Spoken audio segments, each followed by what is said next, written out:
So hello everyone, welcome to the platform of blade learner की 12। Hope कि आप सभी अच्छे होंगे। And today's topic that we have is class 12th history chapter 3 kinship caste and class. बंधुत्व के बारे में पढ़ना है, जाति के बारे में पढ़ना है। बेसिकली इस चैप्टर में पढ़ना क्या है, पिछले चैप्टर में किंग्स फार्मर्स एंड टाउस वाले चैप्टर में आपने क्या पढ़ा था, जो अर्ली हिस्टोरिक पीरियड है उसके पॉलिटिकल एंड इकोनॉमिक हिस्ट्री को हमने एम्पायर्स के बारे में देखा, Mauryan empire, Satavahana empire, Gupta empire. फिर ट्रेड के बारे में देखा, that is economic development, cities urbanization कैसे हुआ, क्वाइनेज कैसे सर्कुलेशन में थे। This chapter is all about familial relation कैसे थे, ठीक है, मैरिजेस का क्या कॉन्सेप्ट था, गोत्र का क्या कॉन्सेप्ट था, कास्ट सिस्टम के बारे में पढ़ेंगे, सोशल हायरार्की के बारे में पढ़ेंगे। एंड इस चैप्टर को पढ़ने के लिए अगेन सोशल लाइफ के बारे में अगर हमें जानना है तो वो मूर्तियों से या इंस्क्रिप्शन से तो पता चलेगा नहीं, क्योंकि इंस्क्रिप्शन वगैरह में बहुत कम कंटेंट होते हैं। तो इस चैप्टर को पढ़ने के लिए हमारे पास जो बेसिस है दैट इज एंशिएंट टेक्स्ट जो इस दौरान लिखे गए थे, चाहे वो धर्मशास्त्र हो, चाहे वो मनुस्मृति हो, चाहे वो महाभारत हो। महाभारत का कई बार जिक्र आएगा, तो महाभारत की जो एक्चुअल कंपाइलेशन है लिखित रिटन मैनर में वो इसी दौरान होती है, अर्ली हिस्टोरिक पीरियड के दौरान ही होती है। दिस इज वाई वो भी एक इंपॉर्टेंट सोर्स है हमारे लिए उस जमाने के सोशल लाइफ के बारे में जानने के लिए। अब इस चैप्टर को मैं इस तरीके से पढ़ाऊंगा, जैसे जैसे आगे बढ़ेंगे जो भी इंपॉर्टेंट टॉपिक बोर्ड्स के रिगार्डिंग है उनसे कैसे क्वेश्चन आ सकते हैं वो मैं आपको बताता चलूँगा। जो इंपॉर्टेंट MCQs CUET के निकल सकते हैं, कुल 18-20 MCQs मैंने इस वीडियो में इस वन शॉट में करवाए हैं, जिसके आंसर्स आपको कमेंट बॉक्स में मिल जाएंगे। So you have to attempt in the comment box and then match your answers with my answer. तो that is going to be in this one shot. And अगर आपको इस चैप्टर का notes चाहिए, description box में check करें, वहाँ पे लिंक प्रोवाइडेड है, you can also go through our website. इसके अलावा जो भी इंपॉर्टेंट प्लेलिस्ट है उनके लिंक हमने डिस्क्रिप्शन बॉक्स में डाल दी है। अगर आपको इस चैप्टर से रिलेटेड कोई क्वेरी है प्लीज़ हमें इंस्टाग्राम पे बताएं, I will personally message you on Instagram. हमारी जो इंस्टा आईडी है that is @blade_learner। And if you are on insta तो आप हमें इंस्टा पे फॉलो भी कर सकते हैं। वी शेयर मेरी insightful contents on insta too. So let's get started without any further delay. And by far my introduction is I am Sudhanshu and I am alumni of BHU। आप मुझसे इस video और इस चैनल पे history पढ़ रहे होंगे। एंड अगर आपको हिस्ट्री बोरिंग लगती है, ट्रस्ट मी, आप मुझे 10 से 15 मिनट दे, मैं आपकी इस अवधारणा को बदल के रखूँगा। So getting started with the chapter. इस चैप्टर को शुरू करने से पहले आपने पिछले चैप्टर में कितनी अच्छी पढ़ाई की है उसको टेस्ट कर लेते हैं 2 MCQs के जरिए। पहला MCQ, dash was a southern provincial centre of Mauryan empire. Dash मतलब किसी जगह के नाम से इसको आपको फिल करना है। ताम्रलिप्ति, सुवर्णगिरी, तोसाली या उज्जैनी, इसमें से कौन मौर्यन एम्पायर के सदर्न प्रोविंशियल सेंटर थे या था। दूसरा MCQ, प्रभावती गुप्त, जिनका चैप्टर 2 में भी जिक्र है, चैप्टर 3 में भी जिक्र आएगा, इस चैप्टर में भी आएगा, वो किसकी बेटी थी, समुद्रगुप्त, कुमारगुप्त, स्कंदगुप्त या चंद्रगुप्त विक्रमादित्य। सो आपको अपना जवाब कमेंट बॉक्स में हमें बताना है and then match your answers with my answer, जो मैं कमेंट बॉक्स में पिन कर दूंगा। Getting start with the chapter. इस चैप्टर को शुरू करेंगे एक प्रोजेक्ट के बारे में जानने के साथ। एक प्रोजेक्ट शुरू किया गया था जिसका नाम था क्रिटिकल एडिशन ऑफ महाभारत। ये एक प्रोजेक्ट है, एक मिशन है, जैसे चंद्रयान एक प्रोजेक्ट है, ऐसे ही एक प्रोजेक्ट था, एक लिटरेचर प्रोजेक्ट आप कह सकते हैं या हिस्टोरिकल प्रोजेक्ट आप कह सकते हैं। इस प्रोजेक्ट के बारे में जानते हैं, इसको शुरू किया था, that project was led by BS सुक्थानकर। बहुत बड़े विशेषज्ञ थे, चाहे आप बात करें राइटिंग्स के ऊपर, हिस्ट्री के ऊपर बहुत पकड़ थी इनकी। 1919 में ये प्रोजेक्ट शुरू हुआ और इस प्रोजेक्ट में काम क्या था, महाभारत के ऊपर ये प्रोजेक्ट था। काम ये था कि महाभारत की जितने भी संस्कृत मैन्युस्क्रिप्ट है, जितनी भी संस्कृत पांडुलिपियाँ हैं, चाहे वो कश्मीर हो, कन्याकुमारी में हो, गुजरात में हो, असम में हो, मेघालय में हो, त्रिपुरा में हो, वो सबको इकट्ठा करना। एंड आपको मैं यहाँ पे एक इंटरेस्टिंग बात बताता चलूँ कि संस्कृत जो है वो केवल और केवल देवनागरी में नहीं लिखी जाती है, इसकी बहुत सारी अदर स्क्रिप्ट्स भी हैं।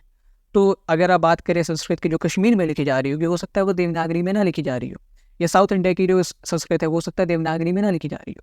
तो Sanskrit can be written in different script. तो काम ये था कि संस्कृत की जितनी भी महाभारत की पांडुलिपियाँ हैं उनको हमें इकट्ठा करना है एंड फिर उनके कंटेंट को कंपेयर करना है कि क्या उसमें सिमिलैरिटीज़ है, क्या डिससिमिलैरिटीज़, ठीक है, इसका क्या फ़ायदा होगा, क्या कंक्लूजन निकलेगा, उसको देखेंगे। सो यहाँ पे 2 MCQs के पर्सपेक्टिव से 2 चीज़ इंपॉर्टेंट है। किसने शुरू किया था, the project was led by who and the project was initiated in which year dash. Now इस प्रोजेक्ट में हमें मिला क्या क्या, द की पॉइंट। सबसे पहले जब हमने अलग अलग जगह की मनुस्मृति पांडुलिपि को इकट्ठा करना शुरू किया और देन जो पूरा का पूरा रिसर्च है वो 47 सालों तक चला and we figure it out कि इस पांडुलिपि में बहुत सारी कॉमन चीज़ें भी थी, बहुत सारी स्टोरीज कॉमन थी, बट बहुत सारी चीज़ें ऐसी थी जो रीजनली वैरी कर रही थी। जो कश्मीर के मैन्युस्क्रिप्ट में मिल रही थी, पंजाब के मैन्युस्क्रिप्ट में मिल रही थी, बट असम के पांडुलिपि में वो नहीं मिल रहा था, साउथ इंडिया के मैन्युस्क्रिप्ट में वो नहीं मिल रहा था। So their way regional variations तो ये जो क्रिटिकल एडिशन तैयार किया गया पूरा का पूरा प्रोजेक्ट एक किताब का स्वरूप इसे दिया गया, जिसमें 13,000 पन्ने हो गए धीरे धीरे ऐड करते करते। तो इस 13,000 पन्ने में था क्या क्या? सबसे पहले ऊपर में तो जितने कॉमन एलिमेंट्स थे वो लिखे गए, जो श्लोक है basically these are the common element जो इन्होंने ऑलमोस्ट सारे ही पांडुलिपियों में देखी थी। इसके अलावा बहुत सारे वेरिएशंस थे जो रीजन वाइज वेरी कर रहे थे। कश्मीर में थे तो पंजाब में नहीं, पंजाब में थे तो गुजरात में नहीं, गुजरात में थे तो महाराष्ट्र में नहीं, तो उनको उन्होंने फुटनोट्स में जगह दी। तो आप देख सकते हैं कि वेरिएशंस ज़्यादा है कॉमन एलिमेंट से, एंड इन फुटनोट्स की वजह से ही ये जो पूरा का पूरा पब्लिकेशन था इस प्रोजेक्ट का वो 13,000 पन्नों का हो गया, क्योंकि वेरिएशंस ही इतने हैं।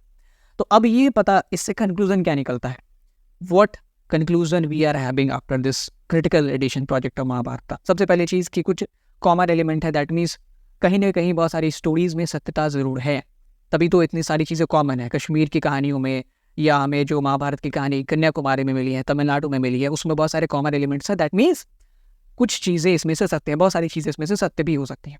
रीजनल वेरिएशंस अगेन एक संशय लाते हैं अपनी ऑथेंटिसिटी के ऊपर, क्योंकि रीजनल वेरिएशंस एक क्षेत्र पर डिपेंडेंट है। यानी कि हो सकता है वो ये कथा जो महाभारत की पांडुलिपियों के तमिलनाडु के मैन्युस्क्रिप्ट से मिली है वो कश्मीर में ना दी गई हो, या वो उत्तर प्रदेश के मैन्युस्क्रिप्ट में ना दी गई हो। तो इससे एक चीज़ तो ये पता चलती है कि हो सकता है ये गलत भी होगा, इसकी ऑथेंटिसिटी सही है या वैलिड है या नहीं, इस पर डाउट है।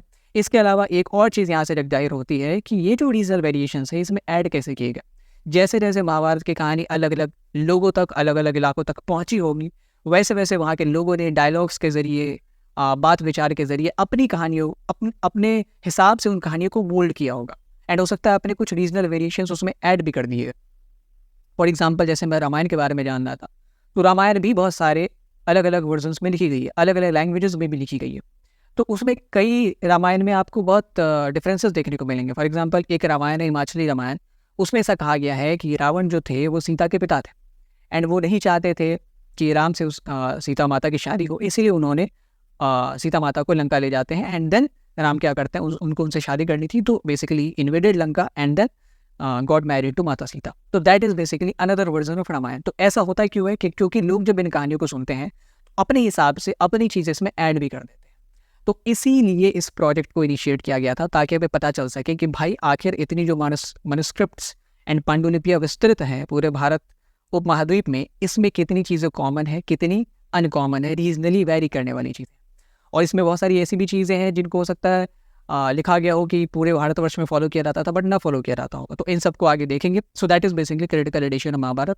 इसमें से सवाल आ सकते हैं, 8 नंबर के सवाल आते हैं, तो आप इसको एक छोटा सा इंट्रो बना देंगे, किसने इशू किया, शुरू किया, क्या था प्रोजेक्ट, कब शुरू हुआ, फिर ऐसे ही फीचर्स बता देंगे, फिर कंक्लूजन बता देंगे, दैट्स ऑल। ठीक है, उसके बाद अगेन 2 MCQs इस टॉपिक से रिलेटेड सॉल्व कर लेते हैं, फिर आगे बढ़ेंगे।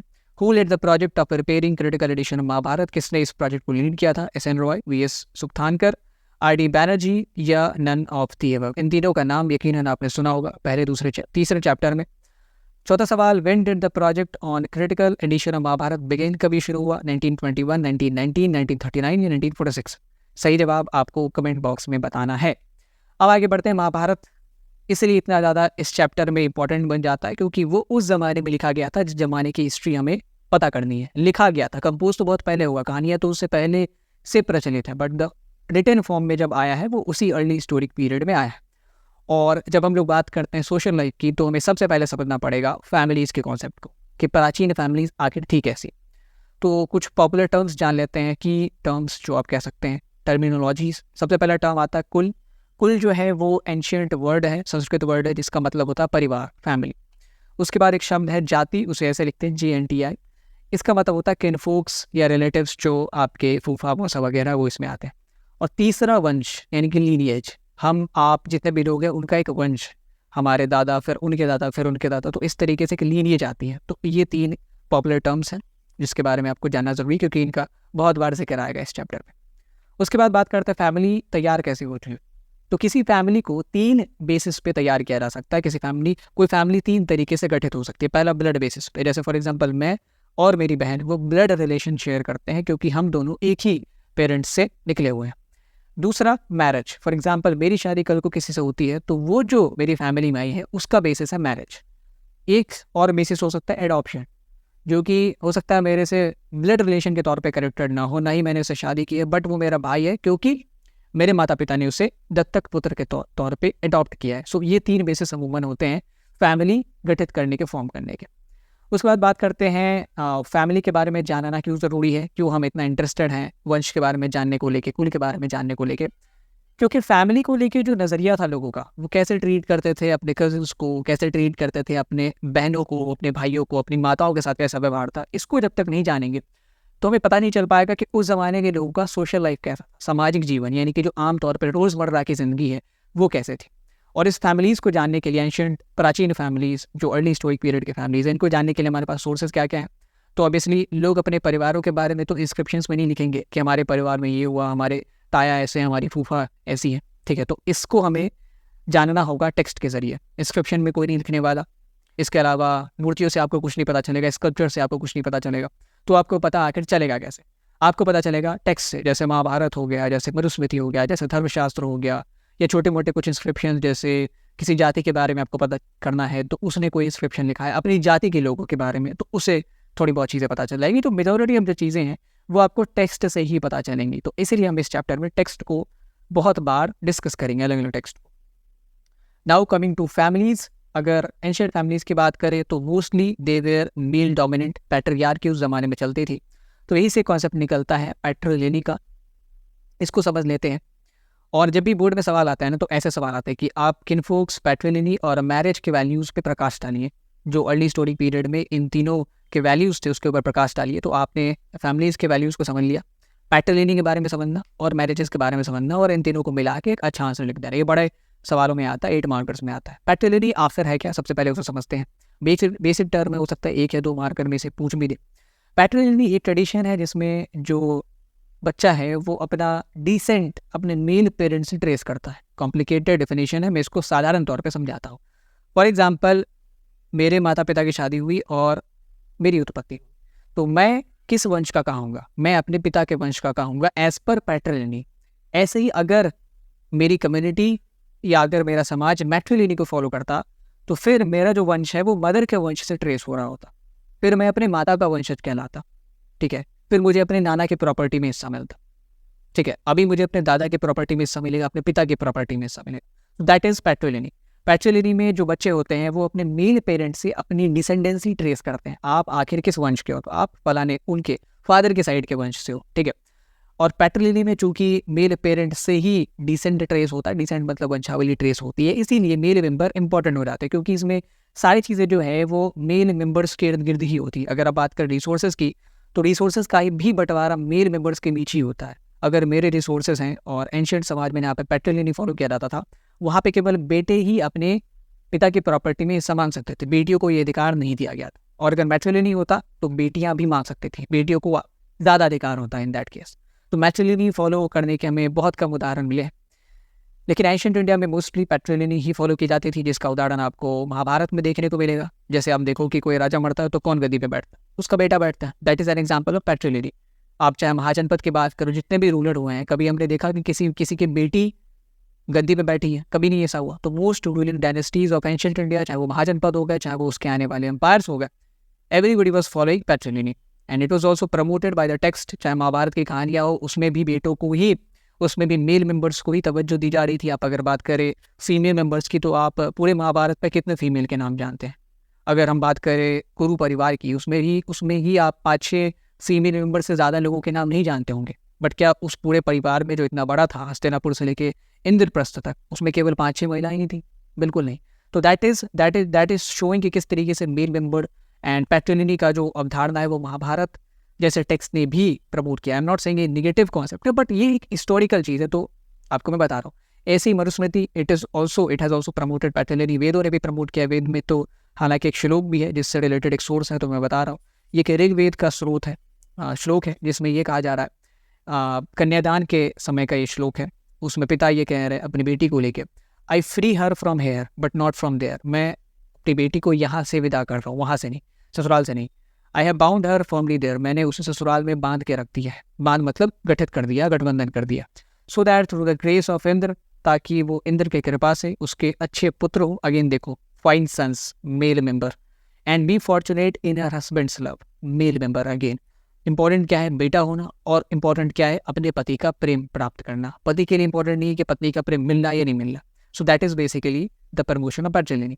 इंदिरा जो है, और यहाँ पे इलेबोरेशन है, इंद्र एक बहुत अहम भगवान थे ऋग्वेदिक पीरियड के, तो उनको ये समर्पित ये श्लोक है। इसमें भी आप देखेंगे तो पैट्रिलिनी की झलक आपको देखने को मिलती है।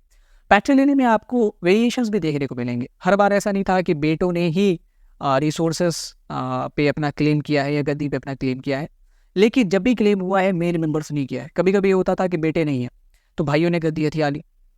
बहुत राज्यों में ऐसा होता था। In case of no sons brothers succeeded the throne. कभी कभी भाई भी नहीं थे तो आसपास के जो उनके रिलेटिव्स थे उनमें भी मेल मेंबर्स ने आगे आके वो रिसोर्सेज क्लेम किए, एंड अगर गद्दी का बंटवारा तो गद्दी पे बैठे। So in some cases kings men succeeded the throne. यहाँ पे भी मेन है, नॉट किंग्स वुमेन। बहुत रेयरेस्ट केस में एक हमें उदाहरण मिलता है प्रभावती गुप्त का। इसीलिए बहुत इंपॉर्टेंट है कि देखो होता क्या है, प्रभावती गुप्त के हस्बैंड की डेथ हो जाती है। शायद उनके हस्बैंड का नाम रुद्रसेन था। वकाटक डायनेस्टी के हैं। अब आप ये बताओ कि वकाटक डायनेस्टी में क्या कोई मेल नहीं था? रुद्रसेन का कोई भाई नहीं रहा होगा, रुद्रसेन का कोई ऐसा रिलेटिव नहीं रहा होगा जो एक केपेबल मैन होगा, मतलब पुरुष होगा। उनके रहते हुए भी प्रभावती गुप्त जो है वो एक तरीके से अधिकार जमाती हैं एंड रूल करती हैं, शासन करती हैं अपने बेटे के भी आप पे, चूंकि इनका बेटा बहुत माइनर था। तो ये एक बहुत रेयर केस है क्योंकि उनका नाम हमें अलग अलग इंस्क्रिप्शंस में मिलता है। ऐसे तो कभी किसी महिला रूलर के साथ नहीं हुआ। So this case is very rare. इसके अलावा हमें हमेशा ही पैट्रिलिनियल सक्सेशन ही देखने को मिले हैं। फिर चाहे बेटों ने गद्दी हथियाई है, भाइयों ने हथियाई है, या अन्य पुरुषों ने हथियाई है, बट हथियाई पुरुषों ने ही है। तो this is all about the ancient patriliny system. इसमें आपने देख लिया किस तरीके से मेन इंपॉर्टेंट माने जाते थे।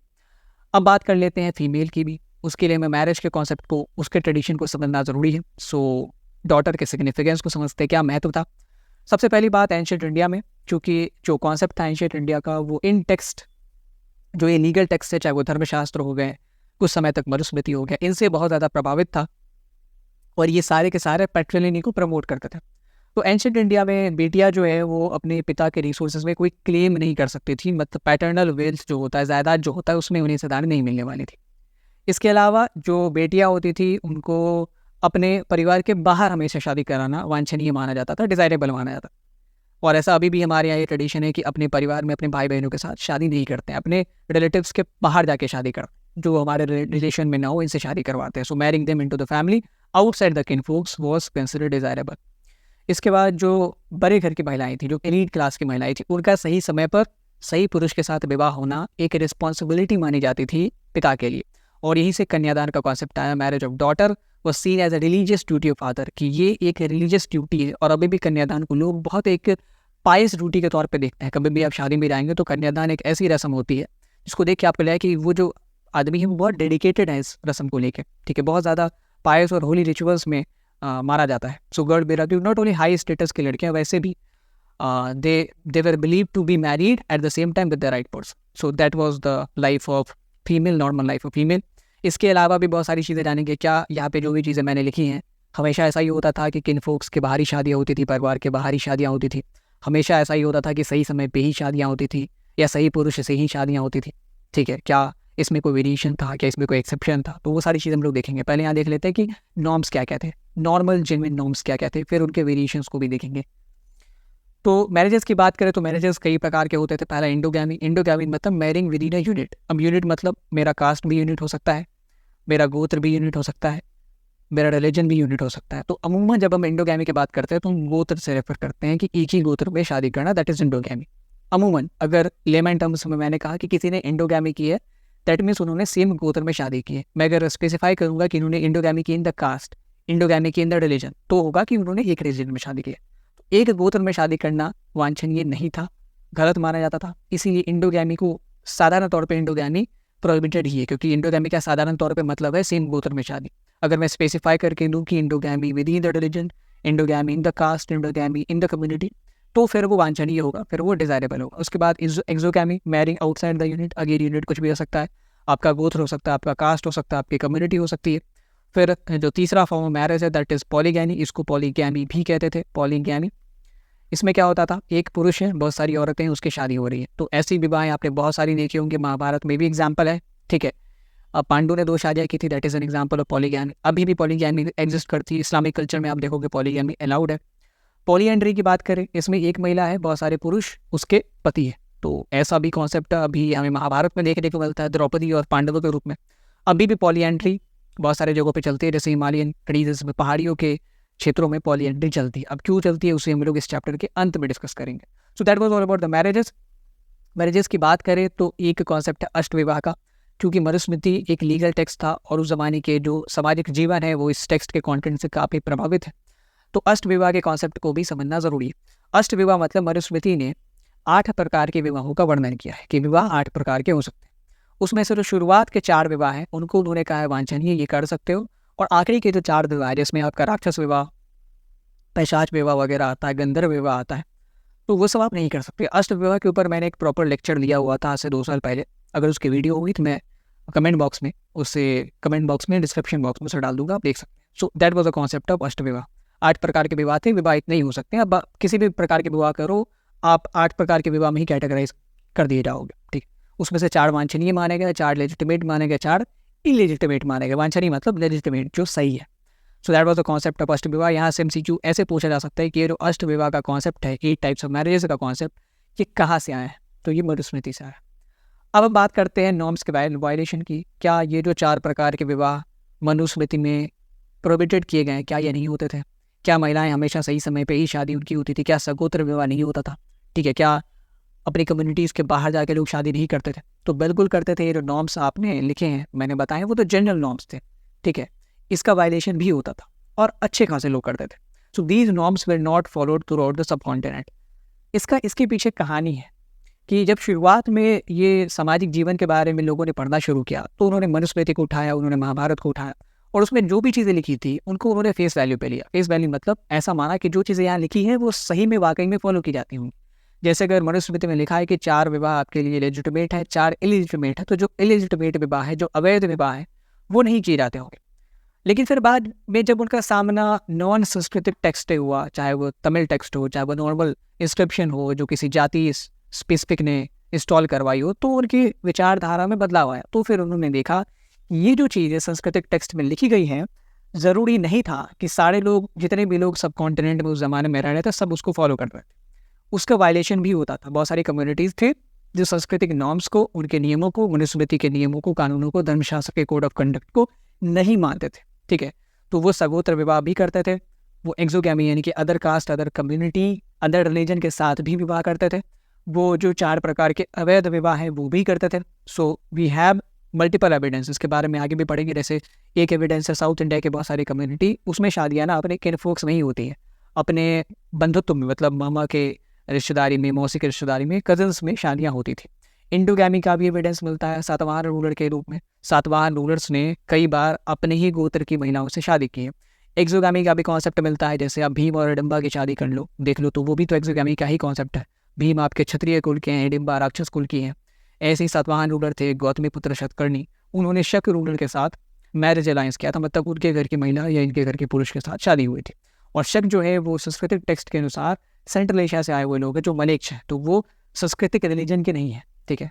तो ये भी एक एग्जाम्पल हो गया एक्सोगैमी का। So we have multiple evidences जहाँ पे ये नॉर्म्स, जहाँ पे जो कोड ऑफ कंडक्ट है वो वायलेट किए जाते थे। तो एक सवाल यहाँ पे ऐसा भी बनता है कि आपको ये सारे एविडेंसेस बताने हैं, और इस चैप्टर में आपको भरपूर एविडेंस ऐसे मिलेंगे जिसमें आप देखेंगे कि जो जो नॉर्म्स लिखे गए हैं, चाहे वो गोत्र से रिलेटेड हो, मैरिज से रिलेटेड हो, पैटर्निटी से रिलेटेड हो, ठीक है, उनको वायलेट किया गया, उनका एक्सेप्शन आपको मिलेगा। तो ऐसे भी सवाल आपसे पूछे जाते हैं कि जो ब्राह्मणिकल प्रैक्टिसेस थी उनको किस प्रकार से वायलेट किया जाता था, गिव एविडेंसेस, तो आप उसमें बता देना।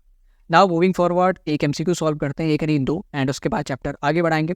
How many types of marriages are prescribed as per Manusmriti? कितने प्रकार के मैरिजेस को प्रिस्क्राइब करा गया है? 6, 5, 4 या 8? सही जवाब कमेंट बॉक्स में आपको बताना है।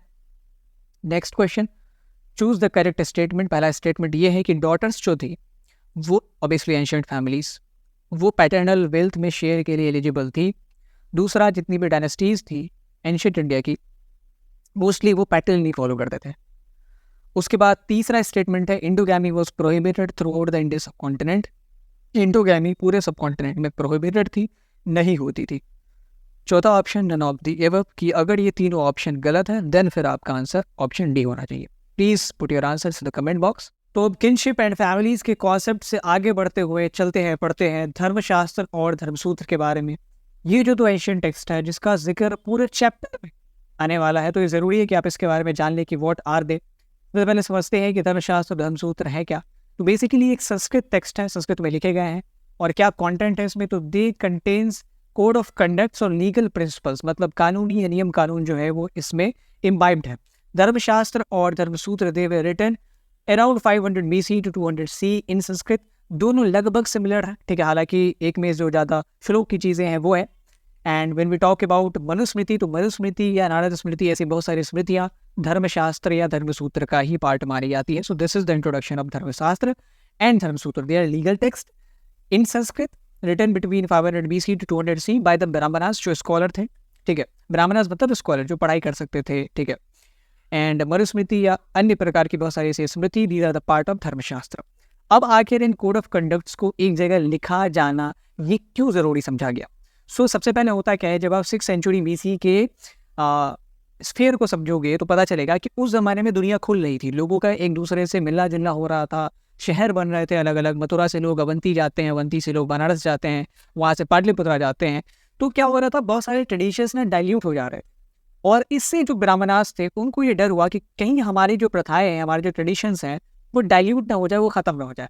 इसीलिए हमें इन लोगों को एक डिसिप्लिन में बांधना, एक कोड ऑफ कंडक्ट, एक लीगल प्रिंसिपल इन लोगों को प्रोवाइड कराना बहुत ज़रूरी है, ताकि राजा को पता रहे कि उसको कैसे बिहेव करना है, एक मंत्री को पता रहे उसको कैसे बिहेव करना है, एक शिल्पकार को पता रहे उसको कैसे बिहेव करना। So these norms were meant to be followed by Brahmanas, जिन्होंने उसे कंपाइल किया था। एंड उसके अलावा rest of society in general, उनके ऊपर लाजिम था क्या फॉलो कर भी सकते हो, नहीं भी कर सकते हो। बहुत ज़्यादा रिलैक्सेशन देखने को मिलता है, बहुत जगहों पे आप देखोगे जो नॉर्म्स हैं उनको फॉलो नहीं किया जा रहा है, कुछ वेरिएशंस तो हमने पीछे ही देखे हैं।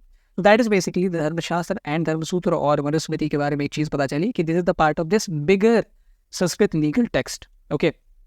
उसके बाद गोत्र के बारे में बात करते हैं, शादी से रिलेटेड एक और कॉन्सेप्ट, ठीक है, किनशिप से रिलेटेड एक और कॉन्सेप्ट। गोत्र आखिर है क्या?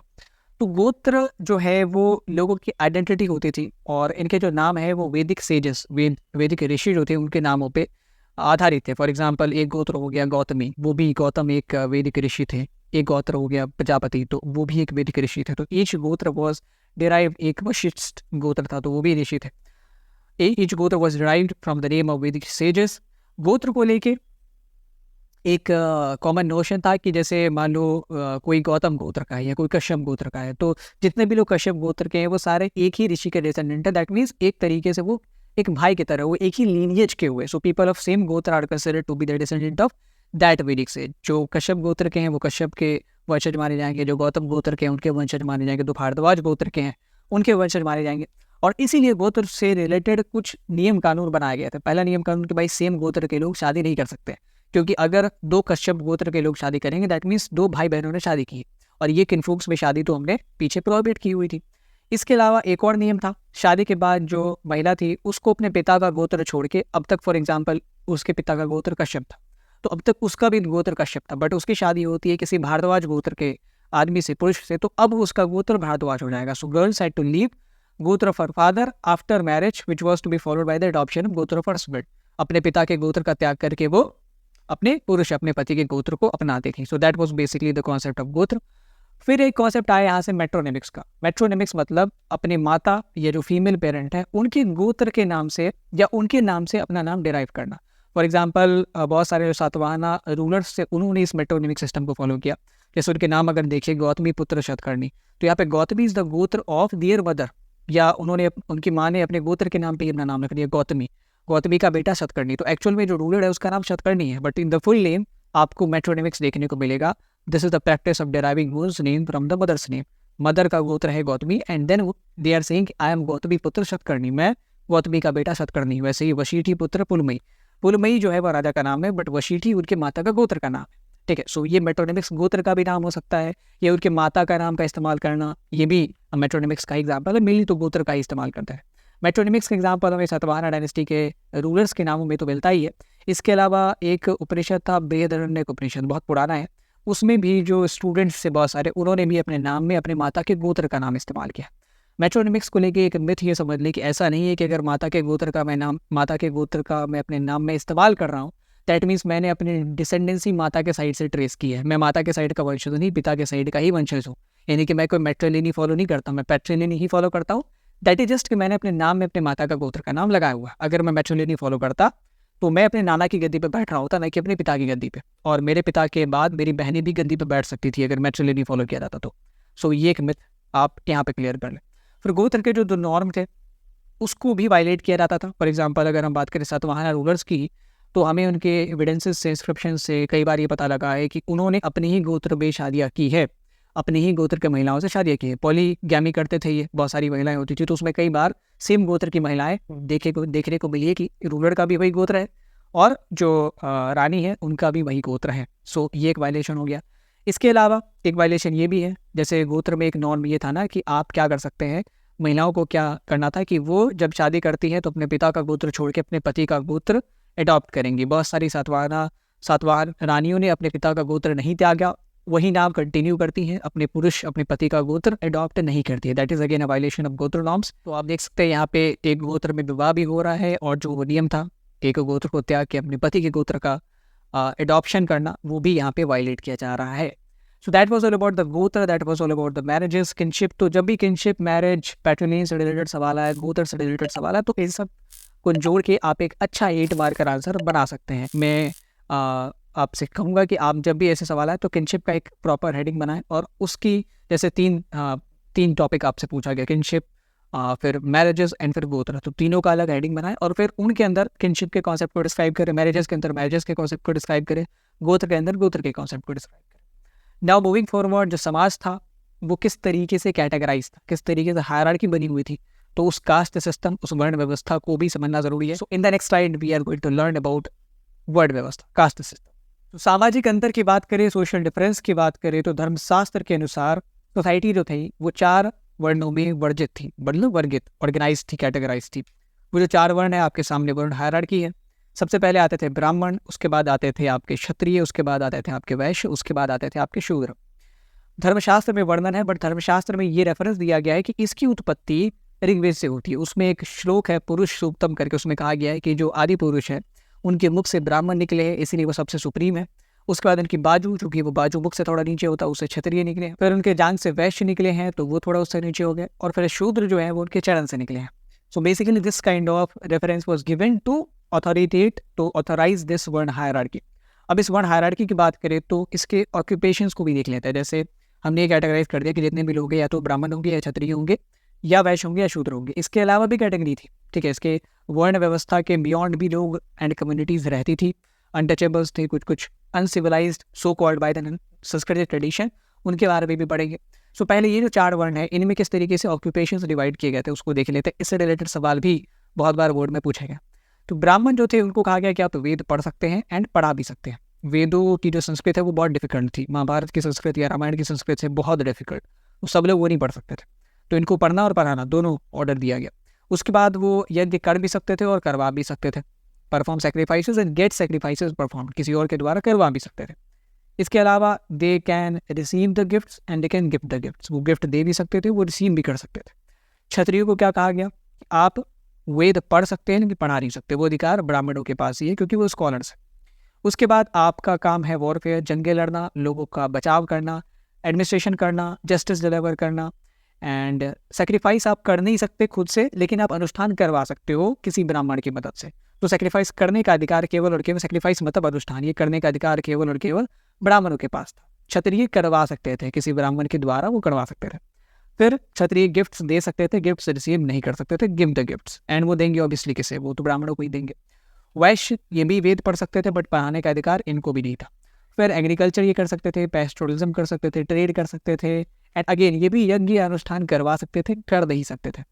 इसके बाद ये भी गिफ्ट दे सकते थे, रिसीव नहीं कर सकते थे। शूद्र, इन सब में से कोई काम नहीं उनके पास था। एज पर द वर्ण ऑर्डर, एज पर द वर्ण बेस्ड ऑक्यूपेशन, इनको कहा गया कि आप इन तीनों कम्युनिटीज, आप इन तीनों वर्ण के लोगों की सेवा करेंगे, इनके यहाँ खादिम बन के रहेंगे, नौकर बन के रहेंगे। So their job was to serve other 3 varnas, and इसका रेफरेंस अगेन ब्राह्मणों ने। आखिर ये जो वर्ण बेस्ड ऑक्यूपेशन ये इतना रिजिड है, इतना टाइट है, ठीक है, कि इसको इन्फोर्स कराने के लिए अलग अलग तरीके ब्राह्मणों को अपनाने पड़े। अब कोई भी आदमी जो शूद्र कुल में जन्मा है, अगर हम वर्ण व्यवस्था की बात करें तो शुरुआत में तो ये मेरिट बेस्ड होती थी। फॉर एग्जाम्पल अगर मैं शूद्र हूँ और मेरी जो संतान है वो तीरंदाजी में बहुत माहिर है, तो वो ऑटोमेटिकली क्षत्रिय बन जाएंगे, वो ऑटोमेटिकली वॉरफेयर में पार्टिसिपेट करने लग जाएंगे, क्षत्रिय बन जाएंगे। बट धीरे धीरे ये मेरिट बेस्ड ना होकर बर्थ बेस्ड होने लगी। अगर मैं शूद्र हूँ तो मेरा लड़का भी शूद्र ही होगा, मेरी बेटी भी शूद्र ही होगी, चाहे वो कितना ही अच्छा वेदों का पाठ करते हो या तीर चलाते हो, डज नॉट मैटर। तो ये जो बर्थ बेस्ड हो गई ना, और अर्ली हिस्टोरिक पीरियड तक आते आते बर्थ बेस्ड हो गई थी। ऋग्वेदिक पीरियड में कहते हैं बर्थ बेस्ड नहीं थी, मेरिट बेस्ड थी। तो इस अर्ली हिस्टोरिक पीरियड में कैसे ब्राह्मणों ने इसे इन्फोर्स करा है? क्योंकि किसी शूद्र को आप ये कहेंगे कि आपके पास कोई इनकम सोर्स नहीं है, आप कोई प्रोडक्टिव काम नहीं कर सकते, आप केवल चाकरी करो, सेवा करो, तो ये कैसे वो मानेगा? So they had multiple methods to enforce this concept. पहला मेथड ये था, वो कहते थे कि भाई ये जो कास्ट सिस्टम है, जो वर्ण बेस्ड ऑक्यूपेशन एंड ये जो इंस्ट्रक्शंस है, वो मैंने तो इशू नहीं की है, वो तो सुप्रीम गॉड ने इशू किए, इसका जिक्र ऋग्वेद में मिलता है। दूसरा, वो राजाओं को फोर्स करते थे, उनको परसुएट करते थे कि आप अपने राज्य में इसको इन्फोर्स करवाओ, इसको इम्प्लीमेंट करवाओ, ठीक है, क्योंकि इससे समाज का जो ऑर्डर है, बैलेंस है, बनाना है एज पर दियर नोशन, दियर पर्सपेक्टिव। तीसरा मेथड, वो क्या करते थे, लोगों को परसुएट करते थे कि आप बर्थ बेस्ड जो ऑक्यूपेशन है उसको अपना। बर्थ बेस्ड मतलब वैश्य का बेटा वैश्य ही रहेगा, शूद्र का बेटा शूद्र ही रहेगा, चाहे उसमें ट्रेड्स या एट्रीब्यूट्स क्षत्रिय बनने के हो या ब्राह्मण बनने के हो, फिर भी। So these 3 methods were used. इससे रिलेटेड भी 3 मार्कर पूछा जाता है कि how Brahmanas used to enforce this varna system. तो इन तीनों को आप ऐसे ही टाइमलाइन बना के लिख सकते हो, ऐसे ही बॉक्स बना के लिख देना। जितनी भी कारीगरी क्रिएटिविटी आप करोगे, मार्क्स मिलने के चांसेस उतने ज़्यादा रहेंगे। सो that was a social hierarchy. चार कैटेगरी में लोग बांटे गए। इसके बियॉन्ड भी लोग रहते थे, इन 4 कैटेगरी के बियॉन्ड भी लोग रहते थे, इसके बारे में आगे पढ़ेंगे। एंड उसमें किस प्रकार से वर्ण बेस्ड ऑक्यूपेशन था एंड कैसे उसे इन्फोर्स किया गया, वो हमने देखा। एंड कुछ MCQs आप सॉल्व कर लेते हैं। Which of the following was not one of the occupation of Kshatriya? Administer justice, study the Vedas, perform sacrifices, engage in warfare. आपको जवाब कमेंट बॉक्स में बताना है। अगला सवाल, द गोत्र mentioned in Brahmanical text has derived their names from। कहाँ से इनके नाम डिराइव होते हैं? ऋग्वेदिक गॉड उनके नामों से, कुरु राजाओं के नामों से जो महाभारत में इनका जिक्र है, वैदिक सेज वैदिक ऋषियों के नामों से, या वैदिक रिवर्स वैदिक नदियों के नामों से। आपको कमेंट बॉक्स में मैं ये भी कहूँगा कि कम से कम 3 ऐसी नदियों का नाम बताओ जिनका वेदों में जिक्र है, 3 ऐसी वैदिक नदियों का नाम बताओ, ठीक है, दैट इज योर टास्क। अब आगे बढ़ते हैं। अब हम आपको वेरिएशंस दिखाएंगे। जैसे धर्मशास्त्र ने यह कहा कि राजा जो है केवल क्षत्रिय ही बनेगा, एडमिनिस्टर करने का अधिकार केवल क्षत्रिय को है। तो इस चैप्टर में हम ये भी देखेंगे कि आखिर कानून क्या थे और जो कानून थे उनको किस तरीके से वायलेट किया रहा था। क्योंकि सांस्कृतिक ट्रेडिशन, ब्राह्मणों ने जो भी लिखा है धर्मशास्त्र के माध्यम से, मनुस्मृति के माध्यम से, उसको थ्रू आउट द इंडियन सब कॉन्टिनेंट पालन उसका नहीं किया जाता था। तो बहुत सारे वायलेशंस आपको देखने को मिलेंगे। एक प्राइमरी वायलेशन है नॉन क्षत्रिय किंग्स। ऐसे राजा आए जो नॉन क्षत्रिय कम्युनिटी से थे एंड बहुत ज़माने तक उन्होंने रूल किया। सबसे पहला एग्जाम्पल मॉडर्न एम्पायर। अब आप कहोगे सर ये हमारा पहला एम्पायर है, यही क्षत्रिय एम्पायर, नॉन क्षत्रिय एम्पायर था। देखो इसको लेके द्वंद्व है, कन्फ्यूजन है, 2 मत हैं। एक है ब्राह्मणिकल टेक्स्ट। ब्राह्मणिकल टेक्स्ट कहते हैं, मतलब ऑब्वियसली जो पुराण वगैरह, वो कहते हैं कि ये शूद्र थे, ये क्षत्रिय नहीं थे। फिर बुद्धिस्ट टेक्स्ट कहते हैं कि ये क्षत्रिय थे। अब इन दोनों में द्वंद्व क्यों है? क्योंकि ब्राह्मणिकल टेक्स्ट मॉडर्न एम्पायर को पॉजिटिवली नहीं देखते हैं। मॉडर्न एम्पायर के ज़्यादातर रूलर्स ने बुद्धिज्म और जैनिज्म को सपोर्ट किया है, तो एक तरीके से इसलिए भी ब्राह्मणिकल टेक्स्ट उन्हें शूद्र कह के पुकारते होंगे, शूद्र रेफर करते होंगे। बुद्धिस्ट टेक्स्ट, क्योंकि बुद्धिज्म का ग्रोथ मॉडर्न एम्पायर के जो सबसे बड़े राजा अशोक हुए उनसे ही ट्रेस किया जाता है, तो वो उन्हें क्षत्रिय ही कहते हैं, क्षत्रिय के तौर पे ही उन्हें प्रमाणित करते हैं। तो इसलिए दोनों पर्सपेक्टिव में आपको डिफरेंसेस देखने को मिलते हैं। दूसरा एम्पायर जो कि डेड श्योर, वो नॉन क्षत्रिय एम्पायर था, Shunga empire. They were ruled by Brahmin rulers. Modern empire के बाद शुंग एम्पायर ही आता है। इसके अलावा उसके बाद आता है कर्म एम्पायर। शुंग के बाद कण्वाय, ये भी अगेन ब्राह्मण थे और इन्होंने भी अच्छे खासा समय तक रूल किया। इसके बाद आता है शक एम्पायर, जो कि न तो ब्राह्मण थे, न क्षत्रिय, न वैश्य, न शूद्र, ये मलेच्छ थे।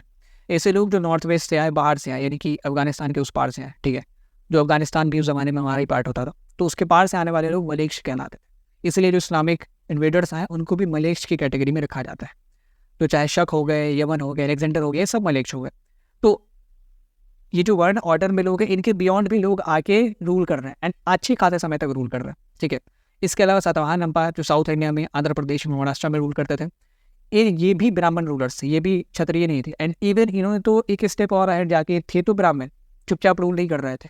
इसके रूलर थे गौतमीपुत्र शतकर्णी। इन्होंने तो ब्राह्मणिकल नॉर्म्स को इस तरीके से डिफाई किया कि उसने एक उपाधि ले ली, डिस्ट्रॉयर ऑफ प्राइड ऑफ क्षत्रिय, कि मैं क्षत्रियों के गर्व को खत्म करने वाला। तो आप देख सकते हैं कैसे एक तरफ जो ब्राह्मणिकल प्रैक्टिसेस नॉर्थ इंडिया में इतनी डोमिनेंट थी, उसे साउथ इंडिया में किस तरीके से डिफाई किया जाता है। उसके अलावा इन्होंने एक और स्टेप अहेड जाके शक रूलर रुद्रदमन, जो कि एक मलेच्छ था, कम्युनिटी अलग हो जाती है, एक्सोगैमी का कॉन्सेप्ट है जो कि डिजायरेबल नहीं थी, उसके साथ मैरिज अलायंस करते हैं। So that is basically the violation of Brahmanical norm. तो जब भी ब्राह्मणिकल नॉर्म्स के वायलेशन का जिक्र आएगा, अब नॉन क्षत्रिय किंग्स के बारे में बताएंगे, आप ऐसे एविडेंसेस देंगे जिसमें सेम गोत्र में शादियाँ हुई है, आप ऐसे एविडेंसेस देंगे जिसमें अलग अलग कम्युनिटीज़ में, मतलब बियॉन्ड कम्युनिटीज़ जाके शादियाँ हुई है, राक्षस कुल की लड़की, क्षत्रिय कुल का लड़का, ये मैरिज अलायंस के बारे में बता सकते हैं, ठीक है। उसके अलावा सगोत्र विवाह हो गया, उसके अलावा गोत्र के जो नॉर्म्स थे, कैसे सातवाहन रूलर्स की जो पत्नियाँ थी उन्होंने नहीं माने, तो ये सारे एग्जाम्पल्स आप दे सकते हैं। इसके बाद एक कॉन्सेप्ट आता है जाति का। आजकल ये चलन बहुत प्रिवेलेंट है, जाति, तुम्हारी जाति क्या, तुम्हारी बिरादरी क्या। तो जाति आखिर है क्या, ये समझो। जितने भी as per the Brahminical text जितने भी लोग हैं वो 4 वर्णों में बांटे जा सकते हैं, जो वर्ण ऑर्डर के अंदर आते हैं वो 4 वर्ण में ही होंगे। बट ऐसा तो नहीं था कि ये जो सांस्कृतिक टेक्स्ट थे वो जनगणना करने के बाद लिखे गए थे, पूरे हिंदुस्तान के ऑडियंस को समझने के बाद लिखे गए, तो उन्होंने तो अपने हिसाब से लिखा, ठीक है। वो जितने लोगों को जानते थे, जहाँ तक जानते थे, काफ़ी ज़माने तक तो साउथ इंडियन एक्सप्लोर्ड ही था नॉर्थ इंडियन से, ठीक है। तो जाति का कॉन्सेप्ट वहाँ से आता है। जब भी इन्होंने ऐसे किसी पॉपुलेशन से इनका सामना हुआ जो दिखने में या जो अपने कर्मों से किसी वर्ड में फिट नहीं बैठते थे, उनको इन्होंने जाति करार दिया। जाति इज बेसिकली सब कैटेगरी ऑफ वर्ड कुछ नंबर्स आर नॉट फिक्स्ड। वर्ण 4 ही हो सकते हैं, जातियाँ कितनी भी हो सकती है। जैसे जैसे उन्होंने अलग अलग टाइप के लोगों को इनकाउंटर किया, उनको किसी न किसी जाति में फिट कर दिया कि ये फलानी जाति, ये चिलानी जाति। और एक तरीका था जाति को फिक्स करने का, या एक तरीका था जाति डिसाइड करने का, उनका प्रोफेशन। जैसे कभी उन्होंने ऐसे कम्युनिटीज का सामना हुआ जो लोहे का कारोबार करते थे, तो उनको इन जाति में क्लासीफाई कर दिया, दे आर ब्लैक स्मिथ, ये लोहार है। और इनका नाम लोहारों का जिक्र कहीं पे ना तो वैश्य में आया, ना ही क्षत्रिय में आया, ना ही वर्ण में ब्राह्मणों में आया, ना ही शूद्र में आया, तो उसको रखेंगे कहाँ पे, ठीक है। ऐसे ही ऐसे लोगों से इनका सामना हुआ जो सोने का कारोबार करते हैं, तो वो स्वर्णकार हो गए, गोल्ड स्मिथ हो गए, तो ये भी एक जाति होगी। सो जाति का ओरिजिन कहाँ से है? जब भी ब्राह्मणों ने या ऐसे लोग जो ब्राह्मणिकल प्रैक्टिसेस को मानते थे, उन्होंने जब भी ऐसे लोगों से उनका सामना हुआ, whenever they encountered new group of people which did not fit easily in the word system, लोहे के कारोबार का जिक्र हुआ, एक आ गया कि वैश्य लोहे का कारोबार करेगा, कारोबार मतलब लोहे का वो प्रोडक्शन वगैरह करेगा, क्षत्रिय के बारे में कहीं नहीं कहा गया। तो ऐसे लोग जो एग्जिस्ट करते हैं बट उनको आप वर्ण ऑर्डर में फिट नहीं कर सकते, ठीक है। जैसे निषाद हो गए, वो मछली मारते हैं, मछुआरे हैं, वो जंगलों में जब फॉरेस्ट प्रोड्यूस के ऊपर निर्भर रहते हैं, तो इन सब को उन्होंने एक जाति में कैटेगराइज कर दिया। सो that is basically the concept of जाति। निषाद हो गए, स्वर्णकार हो गए, लोहार हो गए, सब जाति हो गए, ठीक है। और अमूमन अलग अलग जातियों के लोगों ने फिर अपने हिसाब से अपने आप को किसी न किसी वर्ण में फिट कर दिया। जैसे बहुत सारे जो स्वर्णकार लोहार है वो सब वैश्य में चले गए, कुछ शूद्र भी बन गए, क्षत्रिय तो नहीं बन पाए, बहुत सारे ब्राह्मण तो बिल्कुल ही नहीं बन पाए। सो that is basically the concept of जाति। और ये जो जाति होती थी, जो कि ये कॉमन प्रोफेशन शेयर करते थे, तो कई बार ये भी एविडेंस मिला है कि इन जातियों की अपनी अपनी गिल्ड होती थी, अपनी भी ऑर्गेनाइजेशन होती थी, जिसे श्रेणी कहते हैं। So people of same jati often formed a guild to ease their work. इससे काम क्या आसान होता था इनका। जैसे स्वर्णकार है, सोने का कारोबार करते हैं, प्रोडक्शन वगैरह करते हैं, तो उन्होंने एक अपनी श्रेणी बनाई हुई है, एक गिल्ड बनाया हुआ है, जो कि क्या करता है, एक साथ मिलकर काम करता है, सारे लोगों को रॉ मटेरियल प्रोवाइड कराता है ठीक ठाक दामों पे, फिर उनके सामान को दूसरे जगहों पर बेचने में मदद करता है, मार्केट करने में मदद करता है। So that is basically how the shrenis, how the guilds were helpful. अब बात करते हैं कि आखिर इन जातियों के बारे में जानने के लिए हमारे पास सोर्सेज क्या क्या अवेलेबल है। तो चूंकि जातियाँ उतनी इकोनॉमिकली डेवलप नहीं थी, तो इनके पास कोई डॉक्यूमेंटल रिकॉर्ड नहीं था, किताब या किसी जगह पे इनका वर्णन ऐसा लिखित तौर पे पन्नों पे नहीं है। कुछ इंस्क्रिप्शंस वगैरह है, बट वो भी बहुत रेयर है। उनमें से एक बहुत फेमस इंस्क्रिप्शन है मंदसौर का इंस्क्रिप्शन। मंदसौर का जो इंस्क्रिप्शन है that is about silk weavers. बुनकर समुदाय के लोगों ने ये इंस्क्रिप्शन इंस्टॉल करवाया था, और ये CUET में बहुत पूछा जाता है, MCQ इससे बहुत बन सकते हैं। तो मंदसौर के इंस्क्रिप्शन के बारे में एक बार देख लेते हैं। It was installed by silk weavers and Mandsaur located कहाँ पे है, तो मध्य प्रदेश में लोकेटेड है।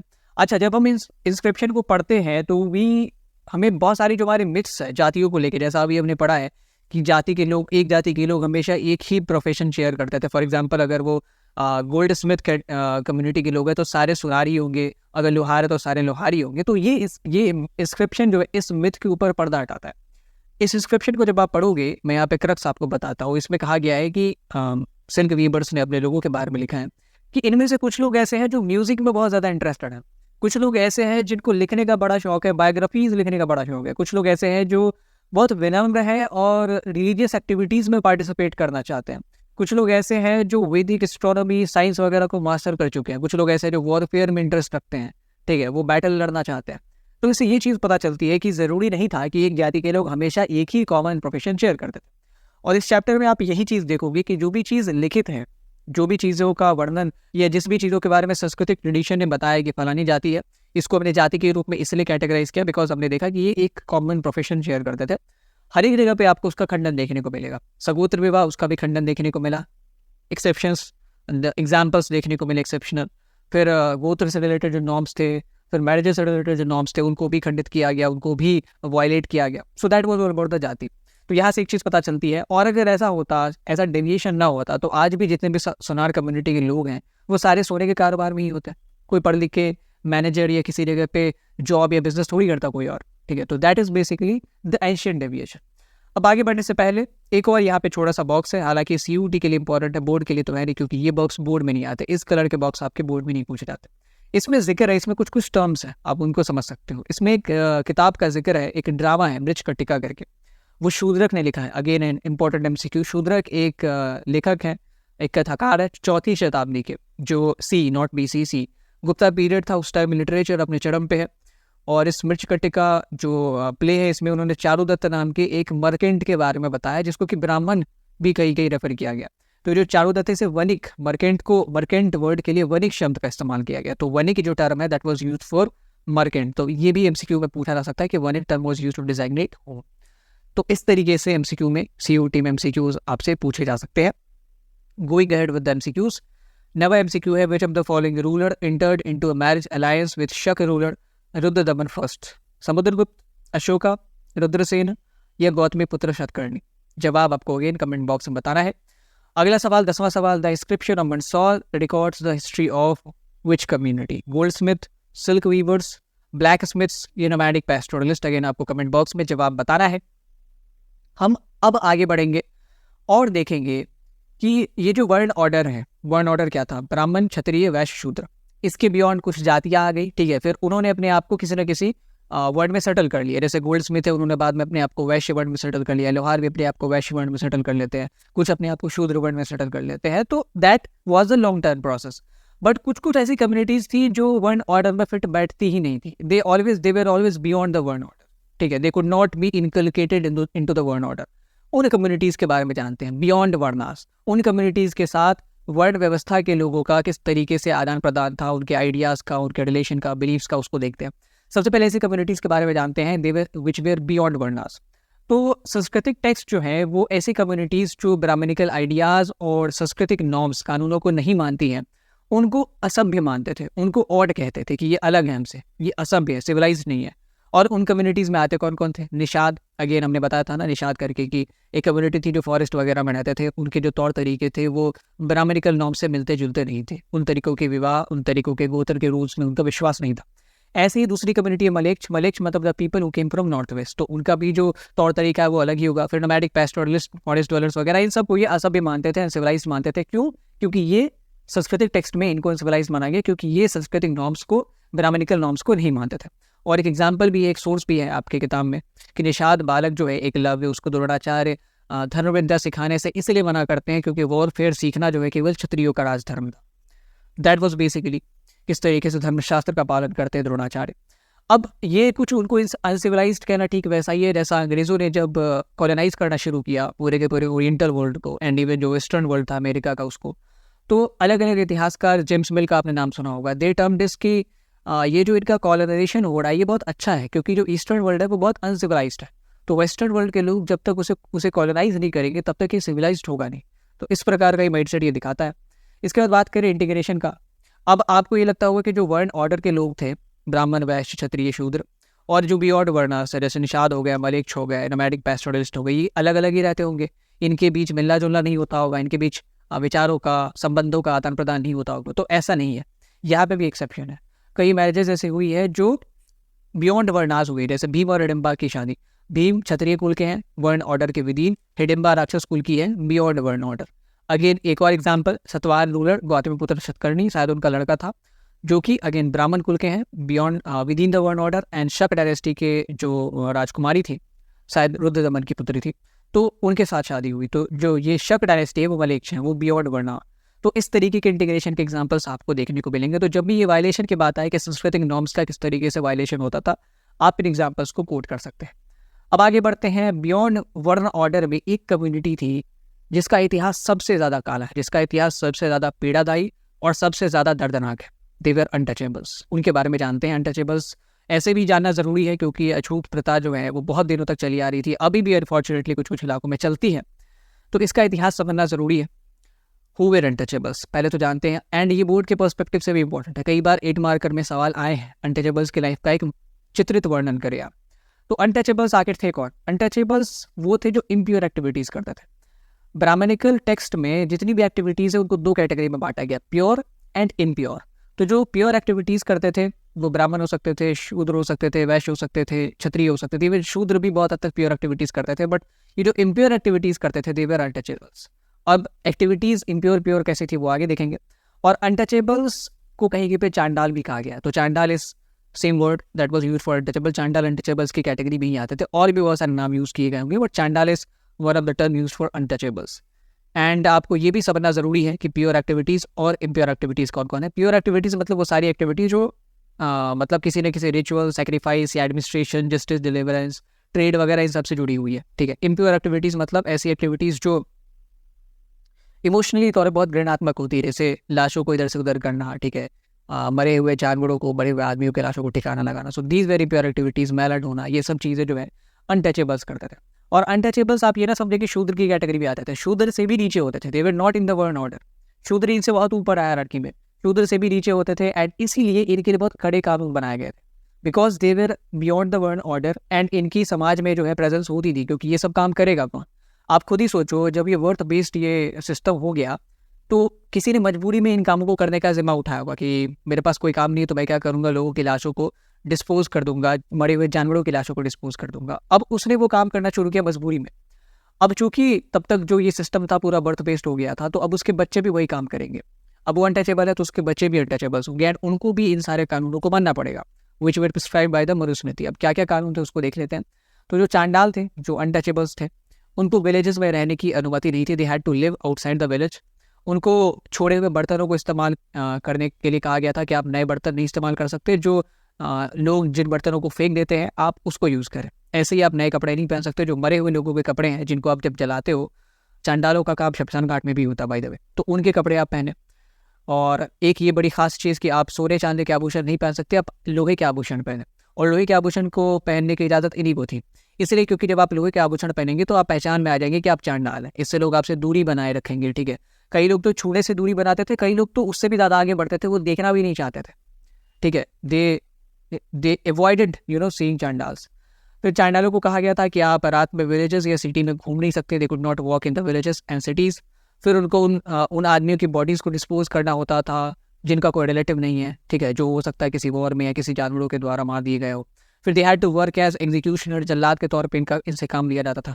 फिर एक बहुत इंपॉर्टेंट यहाँ पे फायान ने मेंशन किया। फायान एक बुद्धिस्ट ट्रैवलर था, आई थिंक चौथी शताब्दी में वो आए थे। तो उन्होंने कहा था कि चांडालों की हालत इतनी ख़राब हो चुकी थी तब तक कि वो जब सड़कों पे चलते थे दिन में, ठीक है, रात में तो अनुमति है नहीं, दिन में जब चलते थे तो वो क्लैपर्स बजाते थे, एक बर्तन होता था उसको बजाते हुए चलते थे, ताकि लोग समझ जाए कि चांडाल आ रहा है।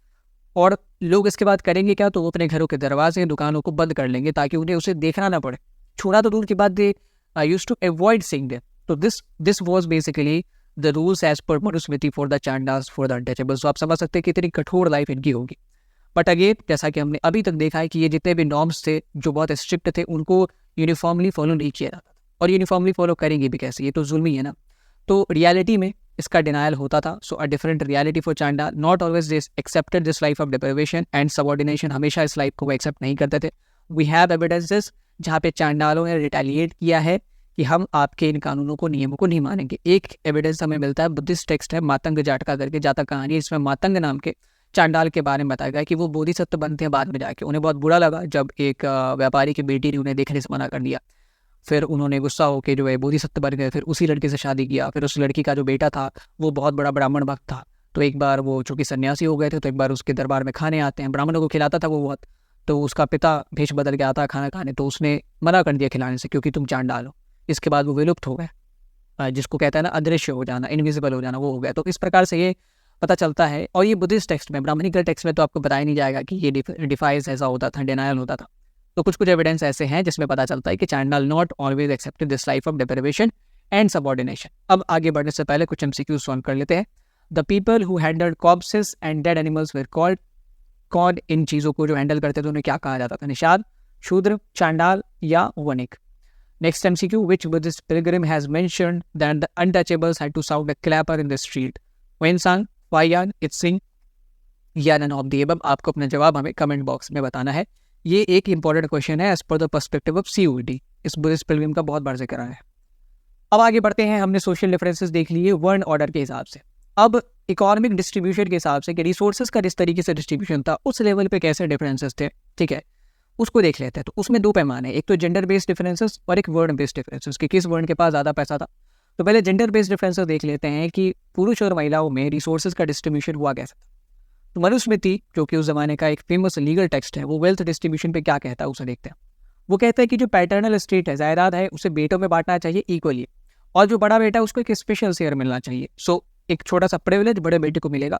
Women could not claim share in the paternal wealth, वो जायदाद में हिस्सा नहीं मांग सकती है। लेकिन महिलाओं के पास ये अधिकार है कि उन्हें कोई अगर गिफ्ट दिया गया है शादी के समय या विदाई के समय या सप्रेम किसी भाई ने, किसी बंधु ने, किसी पिता ने या माता ने दिया है, तो वो उसे रिटेन कर सकती थी, वो उसे रख सकती थी, वो गिफ्ट चाहे कुछ भी हो। और वो कहलाता था स्त्री धन, क्योंकि वो गिफ्ट स्त्री को दिया गया है, ठीक है। So that was her property. वो पैटर्नल स्टेट में उन्हें कुछ नहीं मिलेगा, जायदाद में कुछ नहीं मिलेगा, but as a gift, as a souvenir उन्हें कुछ दिया गया है, तो वो रिटेन कर सकती थी। एंड वो उनके बच्चों में इनहेरिट भी हो सकता था without the permission of husband. Husband के परमिशन की इसमें जरूरत नहीं थी। तो यहाँ पे एक थोड़ी सी जवाब देखते हैं, रियायत दी गई है, छूट दी गई है। इसके बाद कुछ तरीके मनुस्मृति ने बताए पुरुष और महिलाओं के लिए वेल्थ अर्जित करने के। तो उसमें पुरुष के लिए क्या क्या तरीके थे उसको देखते हैं, फिर महिलाओं के तरीकों को देखेंगे। पुरुष को कहा गया कि आप इनहेरिटेंस के जरिए वेल्थ कमा सकते हो, विरासत में जो पैसा मिला वो आप रख सकते हो। इसके अलावा आपने किसी खजाने को खोजा तो वो भी आप रख सकते हो, यू कैन होल्ड दैट। इसके बाद आपने किसी प्रॉपर्टी को खरीदा तो वो भी आप रख सकते हो, यू कैन डू परचेजेस। आप कॉन्क्वेस्ट भी कर सकते हो, आप कहीं पे इन्वेस्ट करके भी कमा सकते हो, आप कहीं पे जॉब करके भी कमा सकते हो, एंड किसी से गिफ्ट रिसीव करके भी आप अपने वेल्थ में इजाफा कर सकते हो, यू कैन अर्न वेल्थ। महिलाओं के लिए आप देखेंगे तो कोई भी प्रोडक्टिव इनकम सोर्स नहीं है, सारे के सारे गिफ्ट ही है। आपको जो मैरिजेस में गिफ्ट मिले हैं वो आप रिटेन करो, वो आपका होगा। ब्राइडल प्रोसेशन यानी कि विदाई के वक्त जो मिला है वो भी आप होल्ड करो, वो आपका होगा। फिर आपको जो मदर से मिला है, फादर से मिला है, ब्रदर से मिला, हस्बैंड से मिला है, ये सारे गिफ्ट्स आप रख सकते हो। सो आप यहाँ पे क्लियरली देखो, यहाँ पे गिफ्ट्स मिलने के चांसेस कितने होंगे, बहुत कम होंगे। इनके चांसेस ज़्यादा है ना, इनहेरिटेंस के चांसेस ज़्यादा है, इसमें बड़ा पैसा मिलेगा, कॉन्क्वेस्ट में बड़ा पैसा मिलेगा, ठीक है, फिर वर्क करके जॉब करके बड़ा पैसा मिलेगा। सो इसलिए जो है पुरुष हमेशा ही ज़्यादा जो रिसोर्सेज है वो होल्ड करते थे। इन रियलिटी भी, ये तो किताबी बातें हैं कि मनुस्मृति ने ये चीज़ें कही है, बट इन रियलिटी भी अगर देखेंगे तो always land, cattle, money were controlled by men, ठीक है। हालांकि महिलाओं के पास रिसोर्सेज का एक्सेस होता था, they can use the resources but they could not control it. एक ही एक्सेप्शन हमें मिलता है प्रभावती गुप्त के रूप में कि वो रिसोर्सेज को कंट्रोल करते थे, क्योंकि उन्होंने लैंड ग्रांट्स दिए, उन्होंने चीज़ों को अपने हिसाब से चलाया, ठीक है। ऐसा नहीं था कि उनको एक्सेस ही था, केवल दे शी कंट्रोल द थिंग, ठीक है, उन्होंने अलग अलग चीज़ें की है। तो यहाँ पे महिलाओं के पास एक्सेस था but they could not control. And ये जो एक अनइवन डिस्ट्रीब्यूशन है पुरुष और महिला के बीच वेल्थ का, इसने एक जेंडर को दूसरे जेंडर के ऊपर डोमिनेट कर दिया, इसने एक जेंडर को दूसरे जेंडर से अलग प्रोजेक्ट किया सोसाइटी में। इसीलिए male based society, male dominant society हमारी बनी रही एंशिएंट इंडिया में भी, इवन मिडावल इंडिया में भी। अब जाके मॉडर्न इंडिया में जब से ये फेमिनिज्म आया है और हम कह लें कि इंडस्ट्रियल रिवॉल्यूशन हुआ है, तब से महिलाओं के पास इनकम अर्न करने के सोर्सेज खुले हैं। So that is the dark reality. इन 1200 सालों में महिलाओं के पास इनकम अर्न करने के, टू अर्न द लिविंग, ज़्यादा सोर्स हुआ नहीं करते थे। इसके बाद आगे बढ़ते हैं, बात करते हैं वर्ण, एक्सेस टू वेल्थ। ये जो वेल्थ डिस्ट्रीब्यूशन था वर्ण के लेवल पे कैसा था, हमने जेंडर के लेवल पे तो देख ही लिया कि पुरुष हमेशा ही डोमिनेंट थे, उनके पास ज़्यादा पैसा होता था। सबसे पहले बात करेंगे ब्राह्मणों की। ब्राह्मण यूजुअली रिच होते थे क्योंकि इनका काम बहुत अहम होता था, अलग अलग टाइप के रिचुअल्स में पार्टिसिपेट करना। फिर ये बहुत जगह राजगुरु भी होते थे, राजाओं को एडवाइस देते थे, तो ये अमूमन अमीर होते थे। हालांकि कभी कभी किताबों में इन्हें गरीब भी कहा गया है। बहुत सारे विद्वान थे जो डेलिबरेटली पैसा नहीं लेते थे, तो however sometimes they have been described as poor to.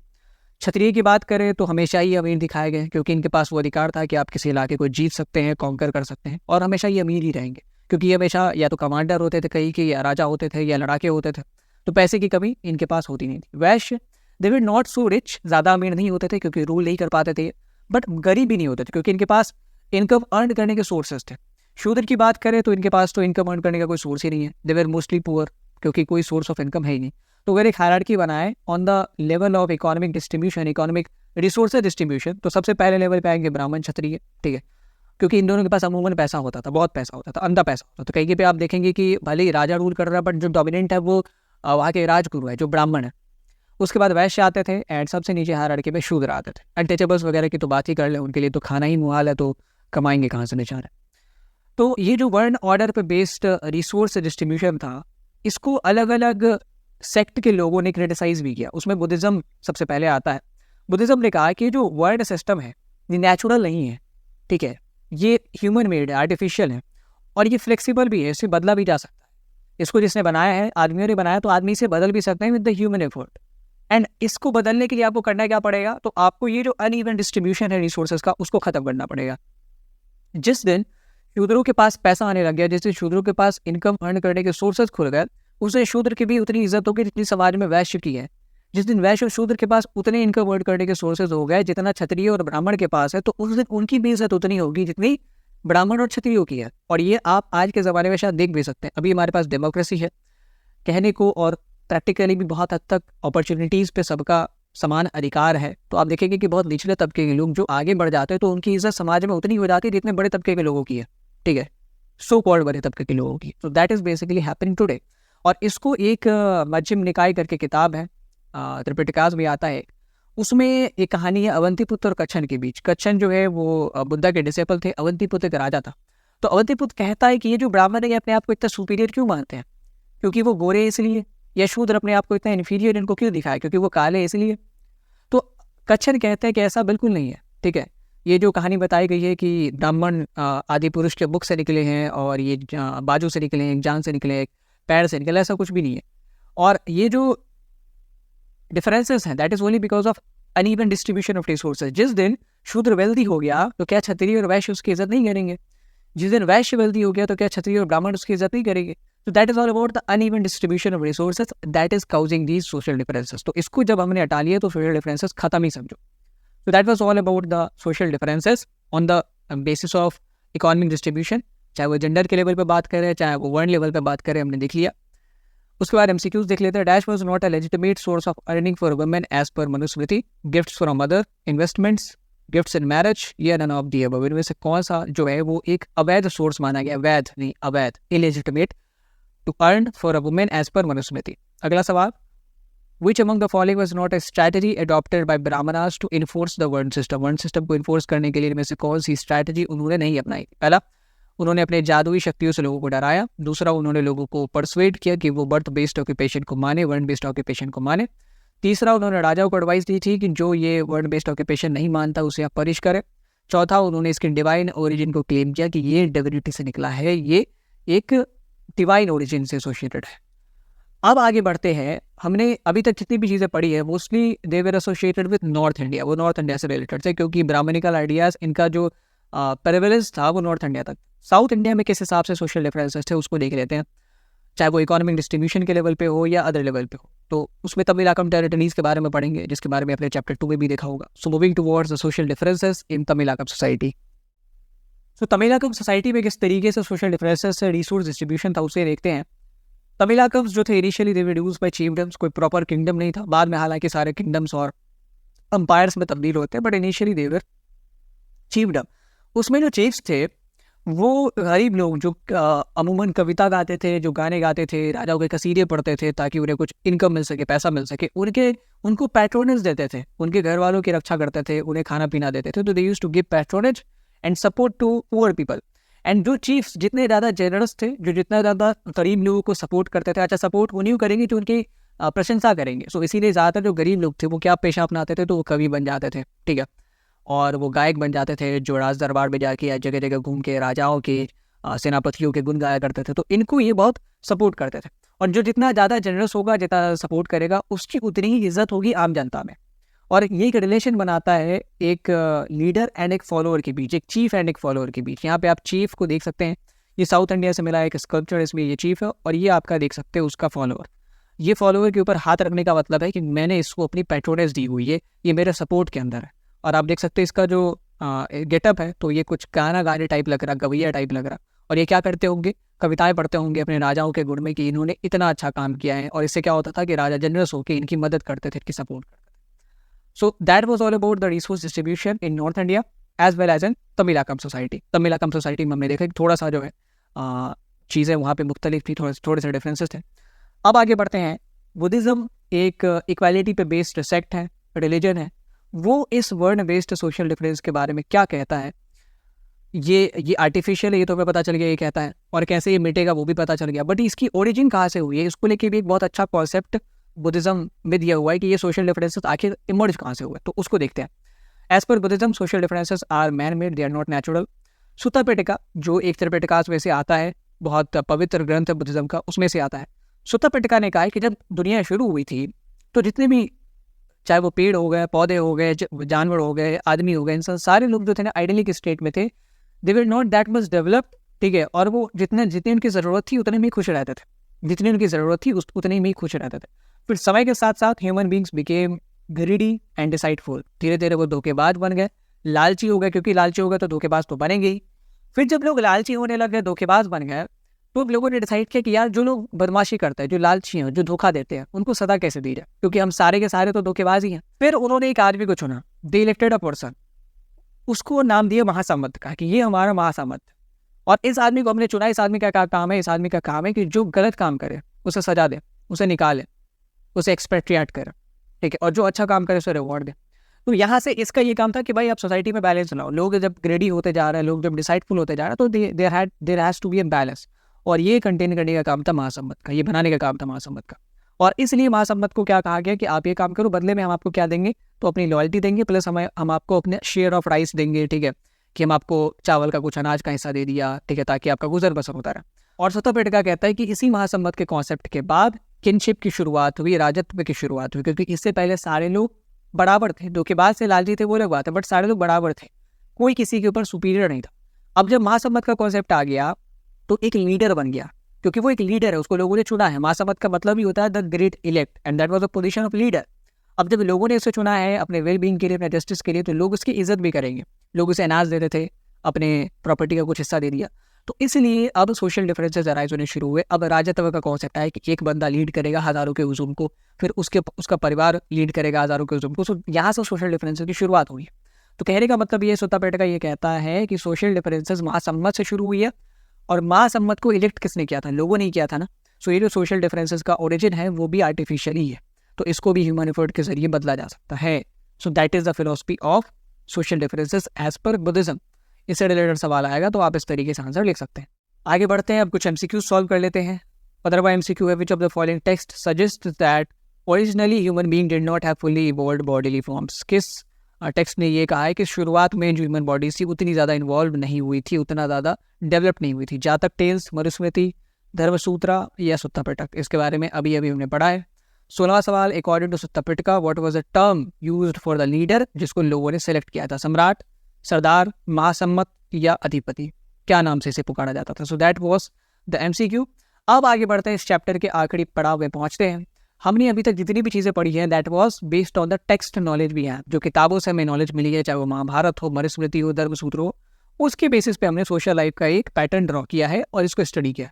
अब इन टेक्स्ट को एनालाइज कैसे करते हैं वो देख लेते हैं कि how do we analyse the text. तो जब हमारे पास कोई किताब आता है, जब कोई एंशिएंट किताब हमारे पास आता है, तो सबसे पहला काम जो हम करते हैं वो उसकी लैंग्वेज को पता करते हैं कि किस लैंग्वेज में है। संस्कृत में है तो किस वर्जन में है, किस स्क्रिप्ट में है। उसके बाद हम उसके कंटेंट के बारे में एनालाइज करते हैं कि कौन सा कंटेंट है, ये स्टोरी है, ये इंस्ट्रक्शनल कंटेंट है, ये ड्रामा है, ये क्या है। इसके बाद एनालाइज करते हैं ऑथर को कि इसे किसने लिखा है। अगर ऑथर का नाम दिया है तो कोई बात ही नहीं है, अगर नहीं दिया है तो प्रोबेबली किसने लिखा होगा और उसका क्या पर्सपेक्टिव रहा होगा इसको लिखने का। देन उसने किसके लिए लिखा होगा, टारगेट ऑडियंस क्या रही होगी, ये भी तो जानना जरूरी है ना कि महाभारत की टारगेट ऑडियंस क्या है, रामायण की टारगेट ऑडियंस क्या है, मनुस्मृति की टारगेट ऑडियंस क्या है। मनुस्मृति की टारगेट ऑडियंस मलेक्स तो नहीं हो सकते, ऐसे लोग तो नहीं हो सकते जो सेंट्रल एशिया से आए, क्योंकि उनके बारे में तो अच्छी चीज़ें नहीं लिखी हुई है। ऐसे लोग तो नहीं हो सकते जो फॉरेस्ट में रहते हैं, ऐसे लोग तो नहीं हो सकते जो लाशों को हैंडल करते हैं, क्योंकि उनके बारे में अच्छी चीज़ें तो लिखी नहीं है। टारगेट ऑडियंस के बाद भी एनालाइज कि भाई ये कब और कहाँ कंपोज की गई होगी, कितना पुराना है ये और कहाँ पे लिखा गया होगा, उस एनवायरनमेंट पे भी बहुत चीज़ें डिपेंड करती है। एंड अल्टीमेटली हम लोग फिर मेन कंटेंट को एनालाइज करते हैं। तो ये जो है 7 स्टेप्स इन्वॉल्व होते हैं, 7 नहीं 6 स्टेप्स इन्वॉल्व होते हैं किसी भी एंशिएंट टेक्स्ट को एनालाइज करने के पीछे। अब एंशिएंट टेक्स्ट की बात करते हैं तो सबसे पहला नाम आता है महाभारत का। इसके बारे में जान लेते हैं, इससे रिलेटेड बहुत सवाल आते हैं। महाभारत के कंपोनेंट, महाभारत के ऊपर कौन कौन एलिमेंट्स है जिसको एनालाइज करना पड़ता है। तो आप एक एक चीज़ों को पढ़े एंड उसी को आप अपने आंसर में उतार दें। महाभारत से रिलेटेड सवाल आएगा तो सबसे पहला जो आपका हेडिंग होना चाहिए दैट इज कंपोजिशन, किसने कंपोज किया। तो 2 ओपिनियन है। पहला ओपिनियन ये कहता है कि वेद व्यास नाम के एक ऋषि थे, उन्होंने इसे कंपोज किया था और इंडियन माइथोलॉजी भी इसे सपोर्ट करती है। अलग अलग पुराणों में भी वेद व्यास को ही महाभारत के रचयिता के तौर पर दिखाया गया।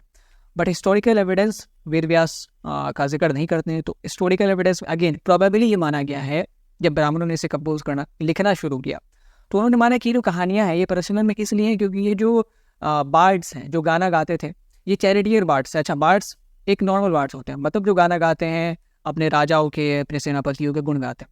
एक चैरिटियर बार्ड्स जो पहले सारथी थे और फिर बाद में क्या हो गया, लोगों के चूँकि अब उनकी उम्र ज़्यादा हो गई तो अब वो भी काम कर नहीं सकते हैं, तो वो अब जगह जगह घूम के अपने राजाओं की कहानी बताते कि कैसे मैंने देखा उसने इस तरीके से लड़ाई लड़ी, उसने ये लड़ाई लड़ी। तो ये जो चैरिटियर बार्ड्स से इन्होंने अपने राजाओं से ये कहानी सुनी थी एंड फिर इन्होंने इसे पूरे भारतवर्ष में प्रचलित किया। एंड देन एंड शुरू में ये ओरली ही सर्कुलेट की जाती थी, ठीक है। राजाओं ने चैरिटियर बार्ड्स को बताया, फिर चैरिटियर बार्ड्स मतलब जो पहले सारथी थे फिर बाद में गवैये हो गए, उन्होंने घूम घूम के पूरे लोगों को बताया। और इसीलिए इस वर्जन में बहुत वेरिएशंस भी आ सकते हैं क्योंकि अलग अलग चैरिटियर बार्ड्स जब गाना गा के लोगों को बताते होंगे तो अपने भी एलिमेंट्स तो डालते होंगे ना, अपना भी कुछ मसाला तो डालते होंगे। लेकिन जब तक ये चीज़ें ओरली थी तब तक तो ओरली थी, बट 5th सेंचुरी BC में जैसा हमने देखा कि धर्मसूत्र को कंपाइल किया जाना शुरू होता है और इसी तरीके से ब्राह्मणों ने समझा कि ये भी एक बहुत अहम टेक्स्ट है, इससे भी बहुत चीज़ें सीखी जा सकती है, तो इसे भी रिटन फॉर्म में हमें कंपाइल करना चाहिए। सो ब्राह्मणों started compiling it from 5th century BC। अब इस टेक्स्ट की लैंग्वेज को जान लेते हैं। हमने कहा था ना कि सबसे पहले हम लोग ये पता करते हैं कि भाई इसका कंटेंट किस टाइप का है, देन लैंग्वेज क्या है। सबसे पहले लैंग्वेज पता करते हैं, व्हाट इज द लैंग्वेज। तो ये जो टेक्स्ट है ये बहुत बड़ा टेक्स्ट है, लाख वर्सेस हैं, करीब लाख के करीब श्लोक है। दुनिया का सबसे बड़ा एपिक, सबसे बड़ी किताब है महाभारत। इसकी लैंग्वेज जो है Sanskrit, earliest version was written in Sanskrit. अब इसकी लैंग्वेज, शुरुआती लैंग्वेज संस्कृत की, अब संस्कृत में ही अलग अलग स्क्रिप्ट यूज़ किए हुए हैं, फिर तमिल में भी ट्रांसलेटेड हुआ, फिर अलग अलग लैंग्वेजेस में हुआ। बट इसकी जो संस्कृत है उसमें खास बात ये है कि ये जो संस्कृत यूज़ की है महाभारत में वो बहुत ईजी है वेदों की संस्कृत के मुकाबले, इसीलिए महाभारत सर्कुलेट हो पाई थ्रू आउट द इंडिया, आम जनों की जुबान पे आ पाई क्योंकि इसकी संस्कृत ज़्यादा लोग सीख सकते थे, समझ सकते थे। So that was special thing about the language of Mahabharata. इसके अलावा इसके कंटेंट की बात करें, अगेन कंटेंट को एनालाइज करेंगे, एक एक पार्ट आप देखें। पहले हमने लैंग्वेज एंड देन हमने कंटेंट। कंटेंट में दो प्रकार के कंटेंट है, एक तो डिडैक्टिक है और एक होता है नैरेटिव। डिडैक्टिक कंटेंट मतलब ऐसे कंटेंट जिसमें कोई सोशल मैसेज होता है, जिसमें कोई इंस्ट्रक्शन होता है, जैसे मनुस्मृति हो गया। मनुस्मृति हालांकि महाभारत का पार्ट नहीं, बट महाभारत में इंस्ट्रक्शनल कंटेंट है। जैसे भगवत गीता, वो कोई कहानी तो नहीं है, वो एक इंस्ट्रक्शनल कंटेंट है, कैसे एक पुरुषार्थ जो है अचीव किया जा सकता है। एंड बहुत सारे जो डिडैक्टिक वर्सेस है, इंस्ट्रक्शनल वर्सेस हैं, वो 200 से 400 CE के बीच ब्राह्मणों ने कंपाइल किए, ठीक है। अब वो एक सोशियोलॉजिकल प्रोसेस के जरिए हुआ या एक्चुअल में डाला गया, वो अलग कहानी है। नैरेटिव मतलब ऐसा कंटेंट जिसमें स्टोरीज होती है, ऐसा सेक्शन जिसमें स्टोरीज होती है। अब स्टोरीज महाभारत में बड़ी हुई है, तो ऐसा कह सकते हैं कि महाभारत इतना बड़ा इसलिए बन पाया क्योंकि उसमें स्टोरीज तो ऑलरेडी थी। अब चैरिटियर बार्ड्स क्या कहेंगे, स्टोरीज ही कहेंगे ना, वो इंस्ट्रक्शनल चीज़ें थोड़ी ना कहेंगे। बाद में धीरे धीरे इसमें डिडैक्टिक चीज़ें भी डाली गई। मनुस्मृति से मिलते जुलते वर्ड्स जो है वो इसमें डालेगा 200 से 400 CE के बीच। तो महाभारत की खास बात ये है कि इसमें डिडैक्टिक चीज़ें भी है, इसमें नैरेटिव चीज़ें भी, और इसीलिए इतना बड़ा हो जाता है, ठीक है। तकरीबन अगर ये डिडैक्टिक चीज़ें इसमें नहीं होती, केवल स्टोरीज होती, तो 10,000 श्लोकों में ये नहीं पड़ जाना था। लेकिन 1 लाख इसलिए पहुँच गए क्योंकि इसमें डिडैक्टिक सेक्शन के भी कॉन्टेंट्स डालेगा। अब कुछ जनरल फीचर की बात कर लें। महाभारत के ऊपर सवाल आएगा तो आप एक जनरल फीचर का हेडिंग बना के इन सारे पॉइंट्स को ज़रूर लिखना कि ये सबसे बड़ा एपिक है, सबसे बड़ा ग्रंथ है और एक सब्सटैंशियल, एक ठोस इंसाइट देता है एंशिएंट इंडिया के सोशल लाइफ के बारे में। क्योंकि इसे लिख कौन रहे थे, उसी ज़माने के लोग लिख रहे थे ना। स्टोरी तो बहुत पुरानी, बट लिख कौन रहा है, उसी ज़माने के लोग, तो उनके आइडियाज़ से ऑब्वियसली ये चीज़ इन्फ्लुएंस होगी। इसके बाद जो सेंट्रल स्टोरी है वो भी परिवार के ऊपर है, तो अगेन सोशल लाइफ, फैमिली, क्योंकि ये दो परिवारों के बीच की लड़ाई है। और इसमें नैरेटिव सेक्शन भी है, डिडैक्टिक सेक्शन भी है, तो ये बहुत खास टेक्स्ट है, स्पेशल टेक्स्ट है। अभी महाभारत की कहानी जो कि इतनी बड़ी है, लार्जेस्ट एपिक में से आती है, उसके ऊपर कोई प्रॉपर एक्सकेवेशनल रिसर्च नहीं हुई होगी। ऑब्वियसली हुई होगी, हमने हड़प्पा के ऊपर एक्सकेवेशनल रिसर्च की है, हमने मॉडर्न एम्पायर के ऊपर की है, हमने गुप्तास के ऊपर की है, तो हम महाभारत के एविडेंसेस को प्रमाणित करना कैसे छोड़ सकते हैं। तो महाभारत के ऊपर एक्सकेवेशंस हुए ताकि इस चीज़ को प्रूव किया जा सके कि ये स्टोरी एक्चुअल में एग्जिस्ट करती है या नहीं करती। तो उसकी एक्सकेवेशन की रियलिटी को भी देख लेते हैं। हस्तिनापुर नाम की एक जगह थी, मेरठ में एक छोटा सा गांव था हस्तिनापुर नाम का, और अगर आप महाजनपद के मैप को देखेंगे तो ये जो कुरु महाजनपद था वो भी मेरठ और नॉर्थ दिल्ली के आसपास ही लोकेटेड था, ठीक है। तो बीबी लाल नाम के आर्कियोलॉजिस्ट हैं, शायद अभी भी वो जीवित हैं और पद्म विभूषण से भी सम्मानित है। अभी अयोध्या राम मंदिर केस में इनका बहुत बड़ा रोल था। उन्होंने एक्सकेवेट करना शुरू किया 1951-52 में, तो इनका नाम बहुत फेमस है, तो ये एक MCQ के तौर पर आता है। हस्तिनापुर लोकेटेड कहाँ था, मेरठ में लोकेटेड था, तो ये भी एक अच्छा MCQ क्रिएट करके देता है। और इन्होंने जब इस गांव को वो किया, एक्सकेवेट किया, तो इनको 5 ऑक्यूपेशनल लेवल्स के एविडेंस मिले। मतलब जितना अंदर जाते हैं तो 5 लेवल्स मिले जहाँ पे लोगों के रहने का प्रमाण मिला, एविडेंस मिला। तो उसमें से 5 लेवल तो इंपॉर्टेंट नहीं है, 2 लेवल इंपॉर्टेंट है। एक तो आपका सेकेंड फेज जो नीचे से सेकेंड है, मतलब सबसे पुराने से सेकेंड, उसके बाद वाला। सेकेंड फेज में 12 से 7वीं शताब्दी BCE की चीज़ें मिली हैं, उसमें हमें कच्ची ईंटों के बने हुए दीवारें मिली हैं और कच्ची ईंटों के भी प्रमाण मिले हैं, लेकिन कोई घरों का प्रमाण प्रॉपर नहीं मिला। दीवार मिली है, ठीक है, छोटे मोटे कच्ची ईंटें भी मिली है, बट कोई बहुत बड़ा घर हो ऐसा प्रमाण नहीं मिला है। फिर उसके थोड़ा ऊपर आते हैं थर्ड फेज में, मतलब थोड़ा ही ऊपर, इसके जस्ट नेक्स्ट फेज, इसमें फिर हमें पक्की ईंटों के प्रमाण मिले हैं, ठीक है, कच्ची ईंटों का भी इस्तेमाल है बट पक्की ईंटों का भी प्रमाण मिला है। इसके अलावा सोकेट जार्स मिले हैं जो मलमूत्र विसर्जित करने के लिए वॉशरूम वगैरह में यूज़ किया जाता है। फिर ब्रिक ट्रेज मिले, नालियाँ मिली जिसमें ईंटों का इस्तेमाल किया गया था। ये सारी चीज़ें मिली है, मतलब ये पता चलता है कि यहाँ पे लोग रहते थे। लेकिन जब हम इन चीज़ों को कंपेयर करते हैं कि टेक्सचुअल ट्रेडिशन में क्या लिखा हुआ है, महाभारत में एक्चुअली हस्तिनापुर शहर के बारे में क्या लिखा हुआ है, तो हम फिर डिसअपॉइंटेड हो जाते हैं, क्योंकि हस्तिनापुर शहर को बहुत एग्जैजरेट तो नहीं कहेंगे, हो सकता है रियलिटी भी हो। महाभारत में हस्तिनापुर शहर को बहुत ज़्यादा एडोर किया गया कि बहुत बड़ी सिटी थी। आप देख ही सकते हैं, the city boasting like ocean, ये समुंदर इतना बड़ा था, packed with hundreds of mention, बड़े बड़े सैकड़ों घर थे, displayed with its gateways, arcs and turrets like massive clouds, बड़े बड़े गेट बनाए गए थे, गुंबद बनाए गए थे जो कि बादलों को टच करते थे, बहुत विशालकाय थे। तो ये सारी चीज़ें तो हमें इस एक्सकेवेशन में नहीं मिली है ना, हमें एविडेंस मिले कि लोग रहते होंगे, बट इतनी भव्यता, इसका प्रमाण हमें नहीं मिला है। तो अभी तक ये डिसाइड नहीं हुआ, अभी तक ये वैलिडेट नहीं हो सका साइंटिफिकली कि ये कितना पुराना था और कहाँ पे इसके साइट्स लोकेटेड थे। नाउ इट्स योर जॉब, अगर आपको आर्कियोलॉजी में इंटरेस्ट आता है तो you can do this excavation, you can do this research and आप वैलिडेट कर सकते हैं। हालांकि साइंटिफिकली बहुत प्रमाण तो मिल चुका है, इतना ठोस प्रमाण अभी भी नहीं मिला है। महाभारत की अगर खास बात करें, रामायण के तो बहुत सारे प्रमाण हैं कि हम इसे वैलिडेट कर पाए कि कितना पुराना होगा और कहाँ पे इसके साइट्स लोकेटेड होंगे, ठीक है।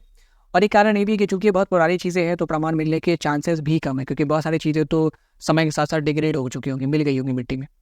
तो ये हमारा इस पूरे चैप्टर का जो है कंटेंट रहा। सबसे आखिरी में हम पढ़ेंगे एक इंपॉर्टेंट चीज़ जिससे रिलेटेड बहुत सवाल आते भी हैं, क्योंकि ये सवाल आपका ये चैप्टर आपके टेक्स्ट पे डिपेंडेंट है, चाहे वो मनुस्मृति हो गया, चाहे महाभारत हो गया, चाहे वो धर्मशास्त्र हो गया। तो वहाँ एक सवाल बहुत बार आता है और पूछा भी जाता है आपसे 4 मार्कर या 3 मार्कर में कि महाभारत डायनेमिक टेक्स्ट क्यों है, इतना डायनेमिक, इतना चेंजिंग टेक्स्ट क्यों है। तो डायनेमिक टेक्स्ट इसलिए, पहला कारण 3-4 पॉइंट्स ही आपको लिखने होते हैं, 3-4 मार्कर में आता कि ये इसके अलग अलग वर्जन सदियों तक लिखे गए, संस्कृत में ही अलग अलग स्क्रिप्ट यूज़ करके लिखे गए, फिर तमिल में इसका ट्रांसलेशन हुआ, बंगाली में ट्रांसलेशन हुआ, ठीक है, फिर मलयालम में ट्रांसलेशन हुआ, कन्नड़ में ट्रांसलेशन हुआ। तो over the centuries the version of epics were written in variety of languages. और चूंकि अलग अलग जगह के लोगों ने लिखा तो उन्होंने फिर अपने हिसाब से इसकी स्टोरी को रिमोल्ड भी किया, अपने आइडियाज़ के अनुसार, अपने किंवदंतियों, अपनी कथाओं के अनुसार इसको रिमोल्ड भी किया, और इसमें रीजनल स्टोरीज भी ऐड कर दी हैं धीरे धीरे। So regional stories were also added in the main version of epic. इसीलिए जब आप क्रिटिकल एडिशन ऑफ महाभारत के रिसर्चेस को पढ़ोगे तो आपको पता चलेगा कि बहुत डिसिमिलैरिटीज़ भी हैं, और ये डिसिमिलैरिटीज़ आई क्यों होंगी, इन 2 चीज़ों के कारण, क्योंकि रीजनल कम्युनिटीज़ ने अपनी चीज़ें उसमें ऐड की होंगी, अपने हिसाब से कथाओं को रिमोल्ड किया होगा, इसीलिए चीज़ें आई हैं। और सेंट्रल स्टोरी जो है, अगेन ये डायनेमिज्म का एक एग्जाम्पल है कि जो महाभारत की सेंट्रल स्टोरी है इसको कितने अलग अलग तरीक़ों से चित्रित किया गया। ड्रामे में आप देखेंगे कई बार चीरहरण का ड्रामा होता है, कई बार कुरुक्षेत्र का ड्रामा होता है, पोएट्री में इसे चित्रित किया गया है, स्कल्पचर्स में चित्रित किया गया है, पेंटिंग्स में चित्रित किया गया है। साउथ इंडिया के स्कल्पचर्स में आपको महाभारत का जिक्र मिलेगा, ठीक है, फिक्शन में आपको देखने को मिलेगा। सो that is basically how much dynamic this text is. आप इन 3-4 पॉइंटों को लिख सकते हैं। छोटा सा महाभारत का पहले इंट्रो डाल दीजिएगा एंड देन आप इसमें से किसी भी 3 पॉइंट को उठा के लिख दो। 4 लिखोगे तो और अच्छा है, पूरे के पूरे नंबर मिलेंगे। So that's all in this chapter. अब इस चैप्टर को कंक्लूड करते हैं 2 MCQs के साथ। Who among the following excavated a village named Hastinapur in 1951 to 52? SN Roy, बीबी लाल या RD Banerjee, none of the above। इन तीनों का नाम आपने डेफिनेटली सुना होगा पहले, दूसरे या तीसरे चैप्टर में। 18वां सवाल, अकॉर्डिंग टू धर्मशास्त्र what among the following was illegitimate? कौन अवैध था, क्या चीज़ें करने से मना किया गया था? पहला, मैरिंग इन द किनफोक्स, अपने परिवार में शादी करना। मैरिंग आउटसाइड द गोत्र, गोत्र के बियॉन्ड जाके शादी करना। चैरिटी देना ब्राह्मणों को, या अपने किसी लड़की द्वारा अपने पिता का गोत्र का त्याग करना आफ्टर द मैरिज। सो इसमें से क्या इलेजिटिमेट माना गया था, अवैध माना गया था? You have to answer in the comment box. Beside comment box में जितने भी MCQs अभी तक हुए हैं उनकी एक फेस्ट बना के, उनके आंसर्स की लिस्ट बना के मैं पिन कर दूंगा, आप वहाँ से मिला सकते हैं। अगर आपको ये वीडियो अच्छी लगी है प्लीज़ आप इसे अपने दोस्तों को शेयर ज़रूर करें, एंड ऐसे ही कंटेंट के लिए हमारे चैनल को सब्सक्राइब जरूर करें, because we have multiple contents for geography, political science, sociology, economics, so it will be worth subscribing for you. So don't forget to subscribe our channel. Thank you for watching the video till the end. Take care.